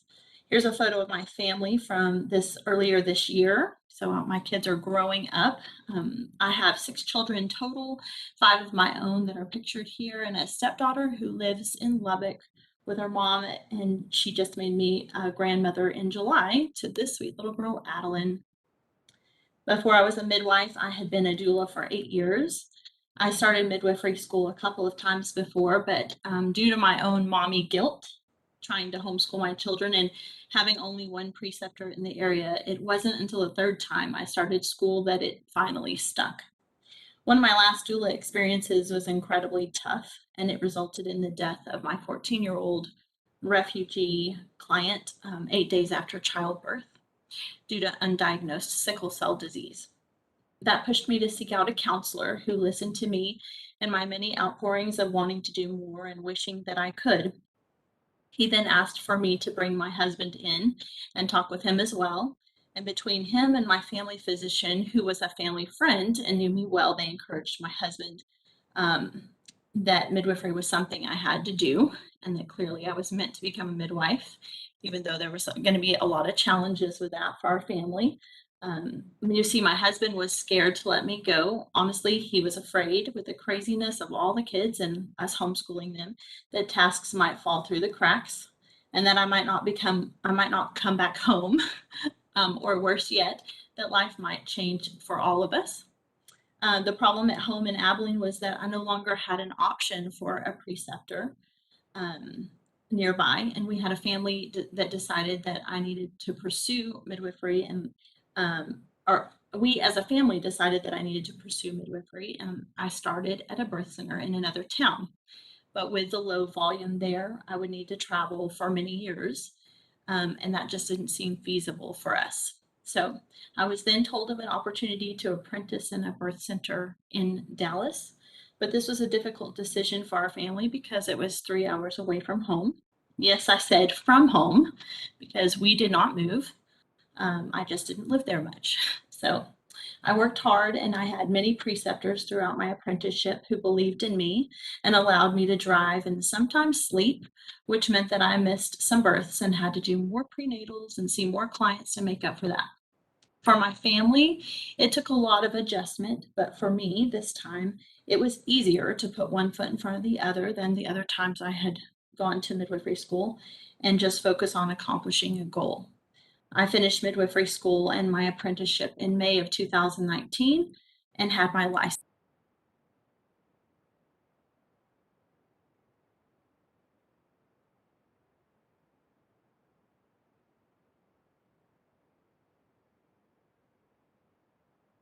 You might wonder how this preceptor. I get calls from sister midwives asking how they're going to go on, and even myself as a new midwife, there have been times I just wanted to quit. So some of these issues are my own that I'm going to bring up, but what makes me knowledgeable in this area is having taken note of what I could see the problems to be in other midwives' practices, because I had a bird's eye view of what not to do, and not that they weren't doing everything right. That's not on them, but just being able to look at it from a different perspective. Some of it I learned from myself without having repeating the steps myself, and some I had to learn the hard way. So I had a dream all along to finish school, come back to Abilene, open a big birth center, in the big country, as our area of Texas is called. Some families want the experience of a home birth, but they live too far away to make it really feasible or to feel like it's a safe option. At the end of my schooling, I had a friend that offered to fund my dream if I was willing to put in the work. So I took her family up on their offer. And looking back, I don't think it was actually the best idea because there was no time to breathe. I jumped from finishing school to opening a birth center in 3 months. Here's a little piece of my birth center called Crowned. That meant that I was working on the paperwork to open one while I was finishing school. And then with my little bit of college experience as an interior designer and my husband's woodworking skills, we remodeled a 3,700 square foot, 100-year-old house so that it could be open for business at the end of August. Remember that I didn't get my license until September, but I already had clients lining up who refused to get prenatal care somewhere else. In the meantime, that meant that I had to hire a midwife to see patients for a month or two while I waited for my license.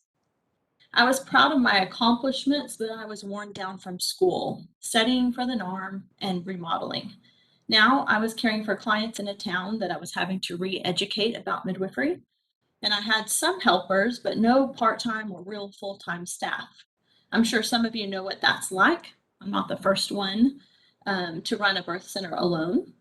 I had helped with the startup of another midwife's birth center practice in Dallas, and so this wasn't completely all new to me. Doing paperwork, laundry, and home repairs on the weekends was my new normal. However, billing wasn't something I had ever done, and so I delegated that job out to an individual biller, a friend and past client. The job was more than she expected, and instead of telling me that she was unable to fulfill those obligations and that she didn't really know all the ins and outs of birth center and midwifery billing, she let things go and we lost a lot of money. Ultimately, I chose to close the practice in October of the following year because my friend, who was an investor, wasn't seeing a return and she wanted more of a percentage of my company. And I decided that it would be better to cut my losses and choose not to accept the offer, as my percentage was all I had to show for my work. And I decided that I needed to simplify. So in 13 months, I had done a lot of work and seen many births, mostly without reimbursement for the business and definitely without a salary for me. So now what? I started a home birth practice. And when it was slow, I would go back and help at the birth center I was trained at, help with other birth center practices in other towns. And I wasn't really focusing on building my own practice. I had lost focus and drive after my dream was gone. I felt like a failure in my small town. I was drained and just on autopilot. That's when I was offered a job to go back to the birth center I had trained at in the big metropolis of Dallas. I was drawn to the idea because of time off, a paid salary, a team to bounce ideas off of, a place where I knew the charting system and how they practiced, and there was recognition as a licensed midwife by repeat clients instead of staying in Abilene and trying to gain trust in my own community. If you know anything about Enneagram personalities, I'm a 3. That means that I like to be at the top of my game. And I was nowhere near that in my hometown. So why not move? I viewed it as an adventure and it included some of my best friends in the midwifery world. At home, I was having to make a name for myself, and in Dallas, women already knew me and loved me, and as a midwife. I took the job and was on a 60-day trial period. I thought this option might actually be the best for me. It turned out that it was harder now because I had jumped from slow, relaxed Abilene to Dallas traffic in a high volume practice that had grown twice the size since I left. After a few weeks of living in a hotel, I began to miss my family. They were home getting ready for the move. And as I drove home each week, I realized that I missed the slower, more relaxed ways of a home birth practice. And the overwhelming busyness of the birth center made me wonder if I was even qualified. I was getting frustrated, overwhelmed, and just flat burnout. How could this happen only 2 years in? I was feeling like a failure, and most of all, that others were starting to see me as flaky and non-committal. What a joke. Ultimately, it just wasn't me, and yet I couldn't see that. I just saw it as another loss. So I had to make a change and get focused because I couldn't give up on this dream of mine, but I've been the queen of being busy. It's not unusual for my neighbor, my mom, or my friends to say, I don't know how you get it all done. I was taught to be busy. I was also taught to fake it until you make it, which also creates the need to look busy. It's not just a midwife problem, but it's become an issue across the nation for all walks of life. It was time to break some habits. So I started doing an inventory of what I liked and I didn't like, and what was wrong with practices I had worked in that made them difficult. Also, that I could develop a list of what I was looking for and what I needed to feel good about continuing midwifery. Because honestly, I thought about quitting, finding a 9 to 5 job with benefits and weekends off, one that I could turn off at the end of the day, and definitely one that didn't make me have to get out of my warm bed in the middle of the night. I thought about the midwives I had apprenticed with and those that were stressed and some that were worn down. Honestly, I determined that there were even times I myself had become a victim of someone else's burnout. Instead of making choices on my own, I was looking to others to help me make decisions. I wasn't standing on my own because I was afraid, not of the consequences, but of making the wrong choice for my clients based on what my boss might think I should have done.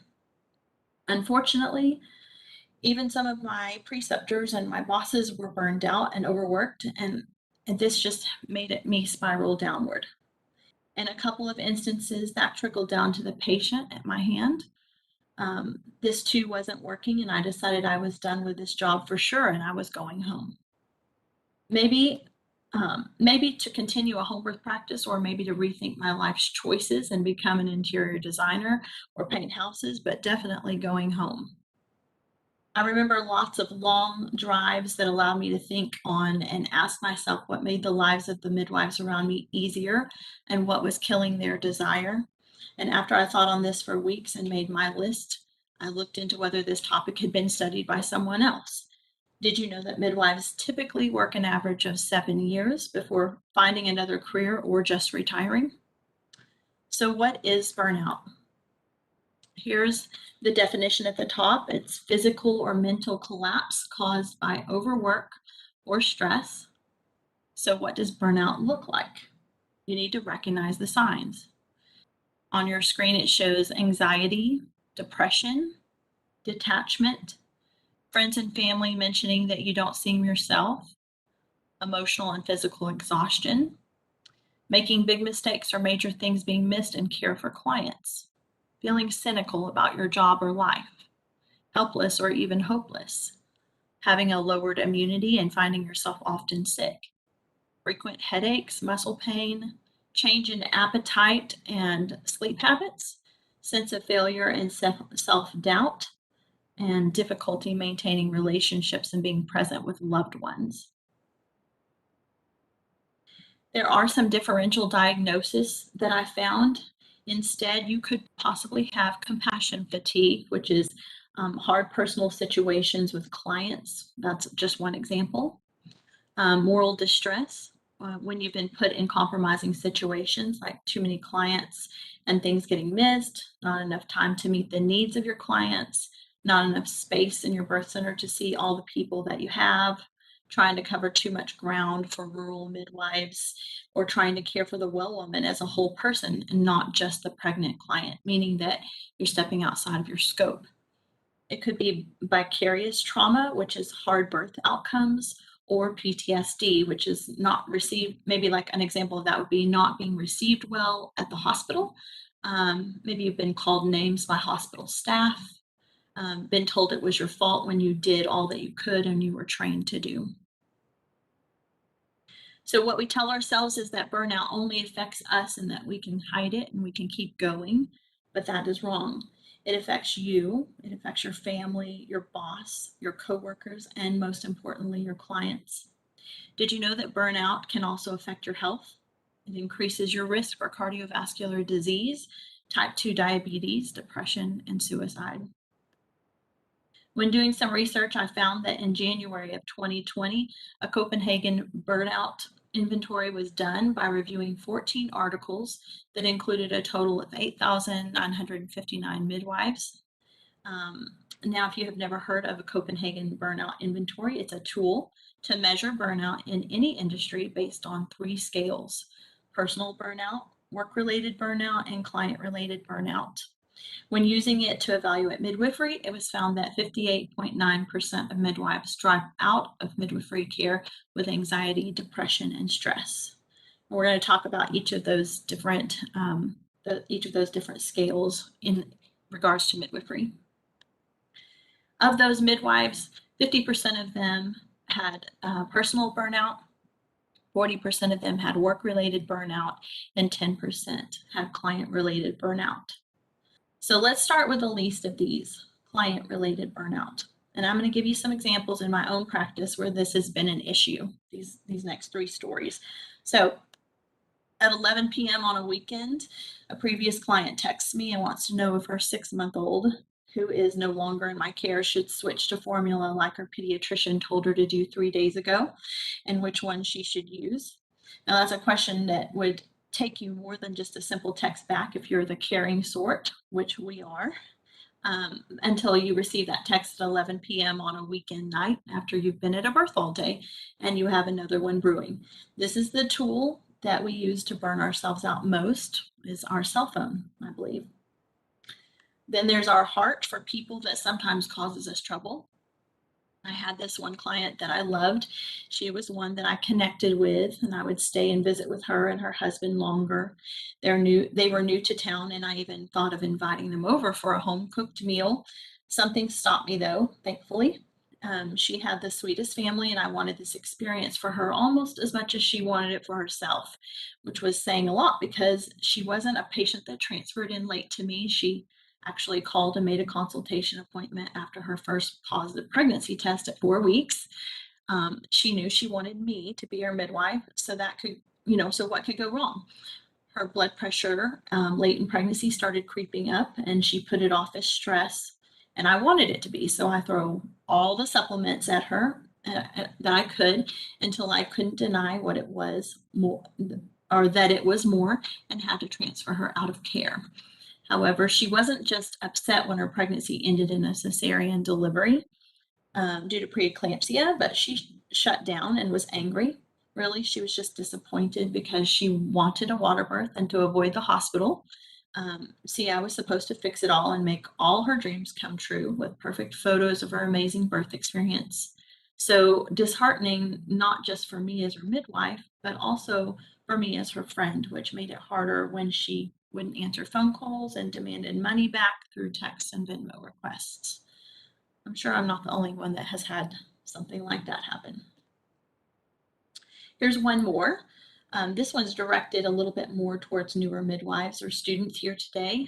Let's discuss the person that comes to you and wants to decline everything and is adamantly against going to the hospital. Maybe you're okay with that, but as you start your midwifery practice, you really need to think about what you're comfortable with and if you're going to allow your clients to decline ultrasounds and all the labs, because if you aren't, then you need to say no in that interview. There will come a time when something is really a problem and you need her to get an ultrasound for a baby that doesn't seem to be growing, or transfer her due to a new risk factor. And she says that she just will not do this and she'll just have her birth unassisted. So what then? How do you take care of her? How do you get rid of her? You're going to wish you had seen this coming and wish that you had set limits or not accepted her into your care. So what it comes down to is sometimes people are just hard. Not every woman is right for you. It could be a law of science that the ones you have to bend over backwards for will drag you down, waste your time, and sue you in the end. And that may sound cynical, but seriously, sometimes it's true. So what do we do to help ourselves avoid these situations? We set boundaries. So let's move into personal burnout, because I think setting boundaries with clients to avoid client burnout also leads to setting boundaries to avoid personal burnout. So how do you do that? Well, it starts with figuring out who you are as a person and who you are as a midwife, and lots of self-evaluation. I'm going to read this quote that I found. Boundaries are the limits you set with the people in your life, because before you say yes to someone, make sure that doesn't result in you saying no to yourself. Unfortunately, that may take some trial and error.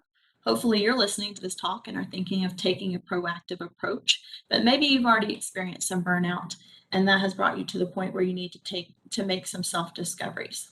So here's some questions to ask yourself. What risk factors are you comfortable with? What testing are you comfortable with clients declining? What causes you to be fearful? Can you incorporate another midwife that has experience with what you fear for such situations, or do you need to avoid altogether? For instance, breech birth, twin deliveries, gestational diabetes that's diet controlled, newborn resuscitation, and the list goes on. Do you feel more comfortable with home birth or a birth center?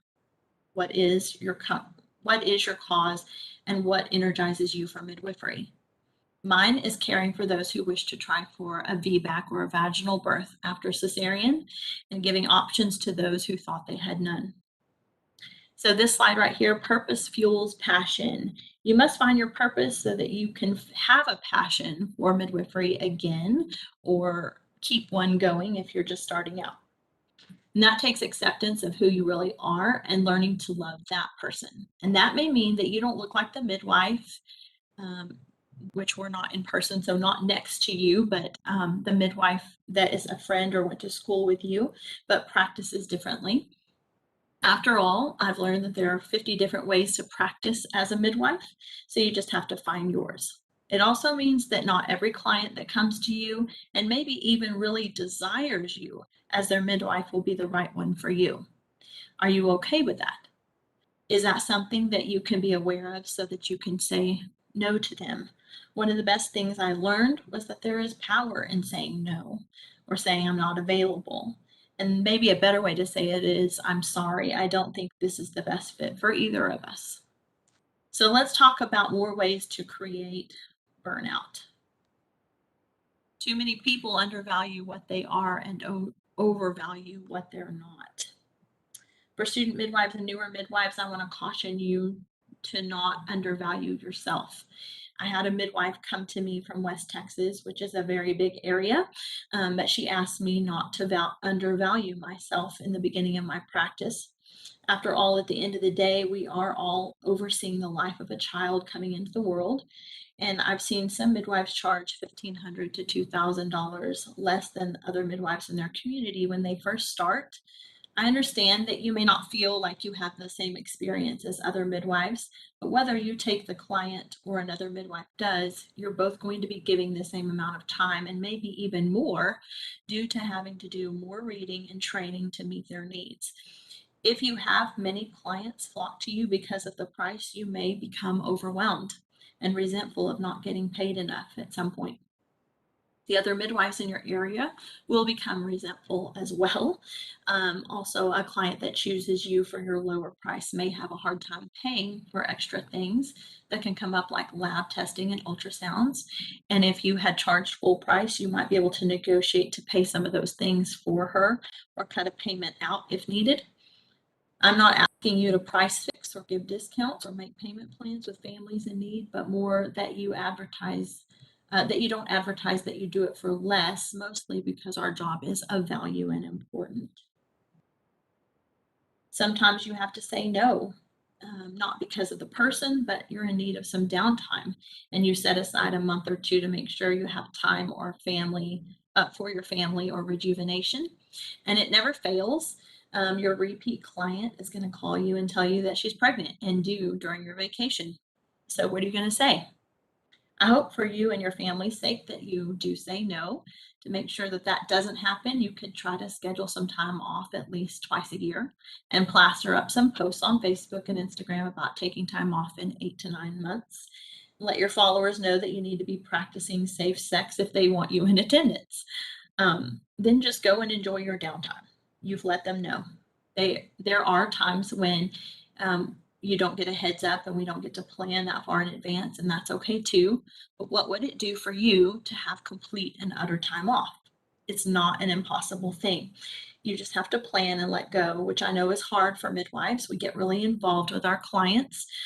But remember that it's okay for you to be a protector of your time and your family's time with you, because sometimes it's hard to not feel like you must be all things to your clients but you can't get time back with your family, and they are the most high priority given to you first to love and care for. I'm talking to myself here as much as I'm talking to you because of a thing called rural midwifery. You can't have time off and relax or enjoy midwifery as a calling, a job, or love if you don't have a support team. You need another midwife to leave things with, even if it's just for when you're sick or have a family emergency. And you need birth assistants that you know you can call and they'll actually show up. This is the most difficult part of midwifery, I believe. Don't view the other midwife or midwives in your community as competition, and keep those lines of communication open, if possible, so that you can support each other and come to each other's aid. Even if there are differences in the way you practice, being unwilling to work with her may be your downfall someday. So I'll urge all of you to be that for each other. If someone calls you, consider showing up for each other because you know how hard it is at times, and at the least, don't commit unless you can follow through. If COVID taught us anything, it should be that any of us could have to hand over our practices at any time due to illness, so it's not a bad idea to have a plan in place for that. This kind of is an odd topic, but I wanted to mention one more thing that has to do with time off. If you're dependent on income to live and care for your family, that's one thing. But if you're fortunate to have other income in your household, then be careful not to be dependent on midwifery income, because adding debt will not give you freedom to say no. I see this in birth center practices since there are bills that have to be paid monthly, having staff to pay and a building to maintain. And so you must continue to take clients, sometimes ones that you really don't think are the best fit for you in your practice. But something to consider is if you're thinking of opening one or expanding one, while we preach empowering people, I must remind you that it feels empowering to say no. And if you don't have that choice, then you're enslaved and stuck. I believe this is to be the quickest way to pile up the burnout. Okay, so what about work-related burnout? When reading through the Copenhagen burnout inventory, it was clear that lack of support staff, lack of experience, or not enough training, lack of professional recognition, and scarcity of resources were major factors. This is especially true if you're a home birth midwife in rural areas. Sometimes as midwives, it feels as if we're fighting the world to convince them we're safe while trying to convince ourselves because we understand the gravity of situations. And with COVID and the added risks that have come with pregnancy and birth during this time, that has only become more true. So I'm going to go through these different topics individually. So I'll be honest that the one thing that causes me the most stress in rural Texas is knowing whether or not a birth assistant will answer their phone at 3 a.m. to go to a birth with me. It's a struggle when you don't have that many midwives in the area, and ones that do live close have their own clients that may be 2 hours the opposite direction. So what do?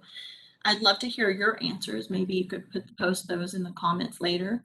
But currently, I pray a lot and I start making phone calls the moment I get a phone call from a woman with early labor signs. Soon, I hope to pay 1 to 2 women each month a part-time salary to birth assist and to chart at prenatal appointments and just to be on call. I might even hand off some social media marketing to them. That's a chunk of change, but if the one thing that stresses me out the most doesn't get dealt with, then I'm losing years off my life and from lack of sleep due to overthinking this problem, and I need to find some solutions. Lack of training was another reason for work-related burnout in the Copenhagen burnout inventory. I know that every 2 years in Texas, we need 20 CEUs to renew our license, but that shouldn't be the only reason we're considering training. I'm not talking about online training either, even though sometimes that's how it has to be, and this is great. But going to a location where multiple midwives are together in a room can be hard to make happen with being on call for our clients. I think it's imperative to renew your love for this work though. So just when I think I'm going to get a full-time job and be done with midwifery, then I end up having scheduled a workshop way in advance and I've already paid to go. And so I go begrudgingly to it and end up ready to take on the world when I leave. It's something about the camaraderie and telling of stories and education on a new topic that encourages me to press on. Getting that education and a little bit of cheerleading is encouraging, but the cheerleading doesn't have to come from a fellow midwife. You might be lucky enough to have a supportive husband who brings you breakfast at 5 a.m. at a birth, or a best friend that can tell you that your bad attitude is what's holding you back, or one that calls you to remind you that you're wise and you should listen to your instincts because you made a good choice in the past. Maybe it's your community birth tribe that shares your website and info with all their friends saying that you were the best thing for their birth. Get yourself a cheerleader. It's good for your soul. Enlist the help of a doula or childbirth educator to share in educating and building a resource guide for you. They can also recommend you to their clients and vice versa. Doulas and childbirth educators also make your life better. If they are good and if they can shorten your time at a birth, then enrich the birth experience for the family and reduce the risk of having to transport, then you should try to pour into them. There have been times that I've even donated to them getting more of an education, which makes them even more of a cheerleader for you in their community, in the community. So earlier we heard about Senate bill, I think it's 735. Anyway, this is about that. In Texas, there's an even bigger work-related issue. While we have lots of freedom as midwives and are recognized by our state as independent practitioners, standing orders from a physician can be difficult to acquire. It's hard to be confident in what you're doing and who you are caring for, and especially to accomplish following standard of care practices in a state that doesn't provide orders for medications. Because it's not always about midwives not stepping out and asking for them. More often than not, we are seen as problematic and a liability or competition, making it harder for a physician to want to do this for us. I know that a few months ago, I received a text from my doctor that gave me standing orders. I had only paid for 6 months because I thought I might be moving away. And I decided that I didn't want to do that and wanted to stay in Abilene. So I went to renew my orders. And she texted me a few days later to say that the hospital had limited her to only sign for 5 practitioners outside of the hospital. And since she thought I was moving, she gave my spot away. That text came as I rolled into my vacation town. So I was a mess. And since I was only getting a weekend away, I did not enjoy much of my time, as it took a day to get myself pulled back to rest and relaxation. I literally had an anxiety attack for sure, and a moment went by when I thought, I quit. I don't want to do this anymore. See, I wasn't trained to use only herbs for hemorrhage, and I just can't imagine going to births without Pitocin inside a tech or not having the opportunity to offer antibiotics for GBS should a woman choose that. Now, that doesn't mean that I don't use homeopathics, herbs, oils, and such, but I do believe there's a place for medications, and I'm fine with people declining them, but I want to be able to offer the standard of care. So I believe as midwives in Texas, we are restricted and hindered by not having this right to order these without a doctor's oversight. And that does cause us a lot of stress that could lead to burnout. I feel that's one thing that we have to work to overcome for the future of midwifery, which of course I know the ATM is working towards that. So another thing, it's invaluable to have a person, another midwife to share with and to consult with, maybe even to go as far as be accountable to. Someone who can be bold enough to tell you when you've stepped outside of normal. It's called a checks and balances system. Most businesses have this, and you should too. It's never a good idea to hide away. I say this because I have seen it. Midwives who don't want anyone to know how they practice because they think someone else won't understand. What I have found is that if you cross lines in one area, you will be forced to continue stepping outside of your comfort zone or even away from normal pregnancy and labor situations until you must transfer. And then you will wait too long because you're going to hope for a change so that you don't have to defend yourself. This all causes too much stress and heartache, and honestly isn't good for you as a midwife, for your client, or those in your community that would like midwifery care in their future. So find yourself a person and allow them to weigh into your care. Ask a small group of midwives if you can do peer review with them. If you have students, burnout could come faster. It's just the truth. I was a student, so I feel that for my preceptors. You aren't getting to live out the best part of your dream because your student is catching all the babies and they're sucking the life from you with questions and paperwork. Students hear this and make sure you thank your preceptor in some special way and often. However, apprentices can be another eye into your practice if you let them be. They see what's happening from a different position, and if you let them voice concerns on occasion, maybe you can make it better for yourself and them. If you're a student midwife, consider making notes through your apprenticeship about the actual business and about difficulties with clients, what you like, what you don't like, so that you can remember when you start your own practice. Maybe you already know a lot about yourself, but it can be helpful to learn your strengths and weaknesses. Try taking an Enneagram test or a Myers-Briggs test. Here are the possibilities with each of those. For instance, I'm an Enneagram 3, which is called the successful achiever. As I said earlier, and an ENTJ, which means that I'm an extrovert that is also intuitive, a thinker, and a judger. Which doesn't mean that I'm judgmental, but that I'm organized and make plans and that I stick to, and I'm a rule follower for the most part. One of the things I learned about myself is how I tend to lead, or at least fall into that position when someone else isn't leading, and that was helpful, going forward, looking at other relationships with other midwives and clients. So personality traits can be helpful to know about yourself when you have conflict or you're struggling. I also think it's easier for some people to fall into traps based on their personality. Each type manages stress and deals with conflict differently, and knowledge can help you properly deal with it. If you don't know about these tests, you can Google free versions of them online to learn for yourself. Here's if you do have knowledge of your Enneagram type, here are some websites that will help you learn more about yourself and how you can deal with these issues in a better way in regards to working with other people. So what if you read through the definition of burnout and the symptoms and you're already there? What can you do? Take some time off if at all possible, or at least limit clients, which may mean you have to hand some time off, or some of them off to other midwives. Identify the main problems that are causing you grief and do this early on in your rest period so that you don't forget some of the problems and have to go through this again.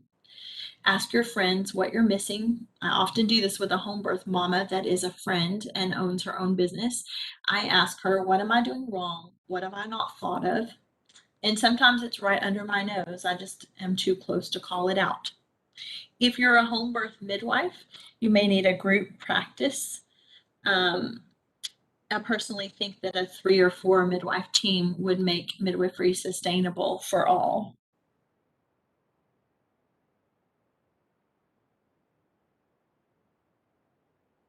Hold on just a second. It looks like it went out of there, so I'm going to have to go back.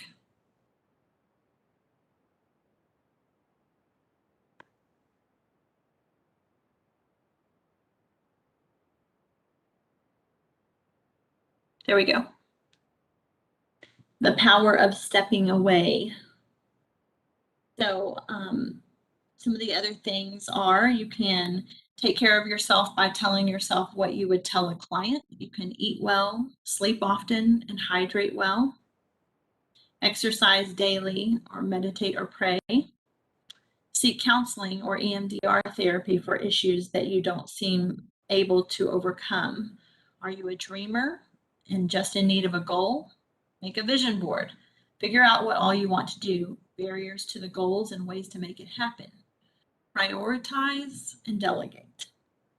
So lastly, cut out what eats away at your time that isn't meaningful, or find smarter ways to get the work done that you don't enjoy. Remember at the beginning of my talk, I talked about cell phones being the tool that fueled burnout. Social media apps are a close second. Did you know that the average person spends 137 minutes each day on social media? That's just as if you went to the movie theater once a day. The biggest time wasters beyond social media were procrastinating, not being organized, not having a schedule, not putting up boundaries to interruptions, and saying yes to too many things. So here's one personal tip that I have given myself permission to do. Self-care means giving yourself permission to pause. So when a friend asks me to help them or a client asks me to take them on, I let them know that my schedule is busy, and then I'll have to check my calendar and get back to them. I've been really I've been wrong about just saying yes. Oh, sure, I can do that. I can handle that. But now I just step away and say, I can look and see if I can make that happen or not, and I'll get back to you. So I already know that my schedule is, is free or is busy mostly, but I can use this time to consider whether I can help them and feel good about it and do it with a happy heart, or maybe just see if it works towards my goals. You don't have to just be accommodating. I'm sure you've heard the term self-care. Everyone loves to throw around that term, but I personally dislike what people have made of it. When I hear it, I cringe at the thought of someone being self-centered, and I think of people that I know that spend a lot of money on themselves to make themselves feel better about their lives. Now, that doesn't mean I don't truly think that self-care is important. Like, I get my nails done or a massage here and there, but that's not going to cure my burnout. You can turn off the problems for maybe an hour or two, but you still come home to the same issues. You can take care of yourself and still not actually take care of yourself, because you don't get to the root of the problem, which might be to take something off your plate. What I found is this quote that I thought was so applicable. Yesterday I was clever, so I wanted to change the world. And today I am wise, so I'm changing myself. So what can we do as midwives right now in our practice to prevent burnout? We can lighten our daily patient load, determine what the best location is for our comfort, whether that's home or birth center. We can limit the size of our practice based on the amount of midwives on staff.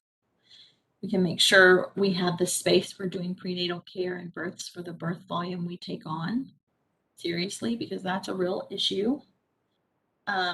We can manage the shifts worked and be willing to make accommodations to jump in when one midwife gets overwhelmed with a storm or full moon type births. Provide opportunities to learn more and do drills so that your midwives or your birth assistants can be prepared to be great decision makers.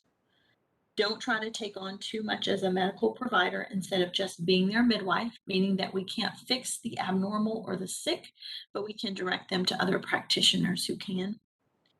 Lift up those who make a difference, your sister midwives, your coworkers, your boss, because recognition is something that we rarely get from each other.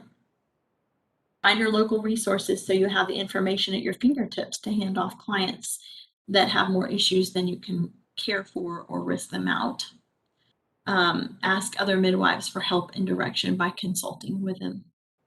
Now, all those suggestions were specific to midwifery care and keeping it sustainable, but I also want to make sure you're working on your own mind and your individual and personal issues. I listened to a podcast of a professor of psychology that teaches at Toronto University and used to teach at Harvard with his own psychology practice. His name is Jordan Peterson. The talk was on how to deal with depression, and I found that suggestions are good for all people to have good mental health. Here are 6 principles that he said that if you're operating out of at least 4 of them each day, then most likely you will not be depressed. So a routine sleep schedule of when you go to bed and when you wake up. Now we can't control that with births. I know that's not possible, but we can try to get back on schedule as soon as possible. Having a well-balanced diet. This means we might have to think ahead to bring healthy snacks to births and not just ordering a burger, Chick-fil-A to be delivered or grabbing it on the road. Having friendships that will push you towards success. An intimate relationship, meaning a spouse, a best friend, but someone who will tell you when you're wrong and still love you unconditionally. A career with a chance for growth, which seems like on some parts of midwifery that we've hit this glass ceiling in our business, especially if you own your own home birth practice. But when you consider being skilled at many variables of birth, or being a preceptor, or teaching midwifery, or being on a midwifery board for education, or a midwifery lobbyist, there are still options for growth in those areas. A schedule for getting the most out of our day. That means it can still be fluid, but you're trying to keep 70% of it, is what he said. Keeping a schedule gives purpose to our day. And like I said, I know that's another one that would be hard for midwives, but you can try to stick to most of it and not just like let it fly off the handle. All of tips All of these tips are things that we would recommend to a woman with postpartum depression or anxiety. It's just that we don't always take those into consideration for ourselves like we ask our patients to do. Um, and I am close to being done, but I just wanted to say I don't want to end on a sad or depressing note. So I wanted to go back to what makes midwifery great as a career and a calling. Our clients, the women that we serve, being there at the first breath of life and see couples become families, teaching little ones about how a baby grows and letting them help listen to their sibling. Our autonomy, the ability to set our own pace, autonomy in our practice, a wonderful community of dear midwives who've been there where we are all is something that other workplaces don't always have. My favorite is offering options that weren't given or explained in a hospital setting and seeing clients light up when you let them make choices that they weren't allowed to before. It really is a great job. We just have to work smarter and not harder to prove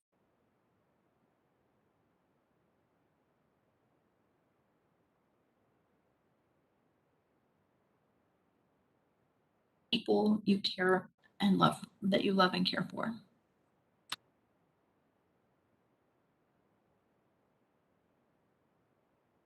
And that is it. Thank you for letting me come.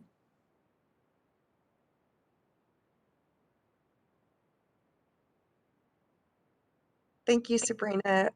We're going to have some closing remarks.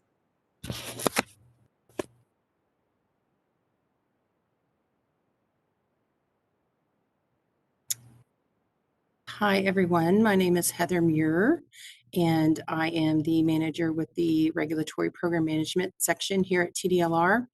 And I have been asked and am honored to give closing remarks today. First off, I would like to apologize for the technical difficulties that some of you encountered this morning with the virtual platform and application. I think one thing that TDLR, or a couple of things that TDLR and midwives have in common, is our resiliency and our adaptability. And I'm thankful that we were able to come up with a way for everyone to watch and participate. I thank each and every one of you for your patience and perseverance. I also want to let you know that we are committed to working with you to get your CE credit and certificates. And Katie Bryce will talk more about what that process looks like when I'm done. But if you have questions or difficulties, you can always reach out to us. I would like to give a huge shout out to our amazing web and multimedia team, Michael Fickle and Kevin Harris, for working through our difficulties this morning and helping us brainstorm and implement workarounds. They have also been working behind the scenes all day and have helped us with run-throughs prior to today's summit.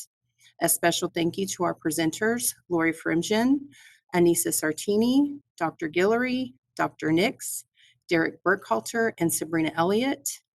I would also like to thank those who helped them research and prepare their presentations for today. We truly appreciate each of you and the time that you took to prepare and present. Your passion for and dedication to the profession and well-being of all beautiful birthing bodies and their babies makes these summits possible. As a token of our appreciation, each presenter is being sent an Amazon gift card. In addition to those already mentioned, there's a team of staff here at TDLR that worked many hours to make today happen. Katie Bryce and Mary Hoffman with the Regulatory Program Management Division, Kayla Potter and Chanice Villanueva with our Education and Examination Division. We begin these preparations months in advance with a task list of about 70 items, and a lot of those items have multiple parts.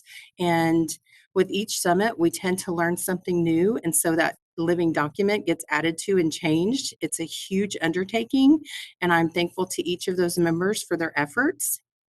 I'd also like to thank Mary Winston with our Office of Strategic Communication. She works closely with us and helps run point and coordinate with our executive staff, as well as Anna Clark and advisory board support for getting our agenda published, and Tila Mange in our Office of Strategic Communication, who helps with our messaging and outreach leading up to the event. Thank you to Brian Francis, our inspirational executive director, who gave birth to this idea of collaboration and learning and entrusted our team with bringing his vision to fruition. We will miss Brian dearly, but his legacy will live on here at TDLR through initiatives such as this one. Finally, thank you to everyone who took time today to attend and stuck with us. There was some great stuff shared here today, and I hope each attendee found the topics were beneficial to you and your practice. We look forward to seeing you at future summits. Also, we are always looking for topics and presenters, so if you feel called to participate in a future summit, please let us know. We are still going to attempt the breakout sessions. It was retested over break, and we're keeping our fingers crossed. So Katie is going to provide more information on how the breakouts will work, as well as how to get your CE credit. Thank you very much. Thanks, Heather. I'm going to share some information. Let me pull it up big screen so you can see it. Okay, so we are going to do the breakout sessions. We originally had them scheduled for 4:15. Since we finished a little earlier, we will probably try to start those at 4. So we'll have just a little bit of a break, allow people to get off of YouTube or get off of this session, find your registration link for the breakout session and join that. While we're in the breakout sessions, I would like to give these guidelines. Please participate. We want you to share your thoughts. The whole point of the breakout sessions is to allow for some interaction with other midwives and other attendees. I know that when we have these sessions in person, some of the best conversations and connections occur during breaks when people can, go see people that they haven't seen in a while and catch up. And we can't really do that in the virtual platform. So we're going to try the breakout sessions and hope that they work. Fingers crossed. They worked when we practiced them. If they don't, then, we apologize in advance, but I'm confident they're going to. So also please be respectful of the thoughts and opinions of others when you're in your breakout session and be kind. Please do not dominate a discussion. If you have something to offer, please share it, but allow everyone to contribute equally to a discussion. I'm going to give some more information when we join the breakout sessions, but we're wanting people to share 3 takeaways that they learned from the presentations today. So while we have our short break in between, please kind of be thinking about what you learned today and what you want to offer up in the breakout session. And I also want to give information for the survey. So we have the instructions up on the Midwives Educational Summit webpage. Once you exit the YouTube page, you will be able to go back to refresh the Midwives Educational Summit webpage. And at the top of the screen, you will see these instructions. There's a poll everywhere poll. We are going to ask you to enter your name, your license number if applicable, and your email address. I added that because we're going to use the survey as a way to give out continuing education credits.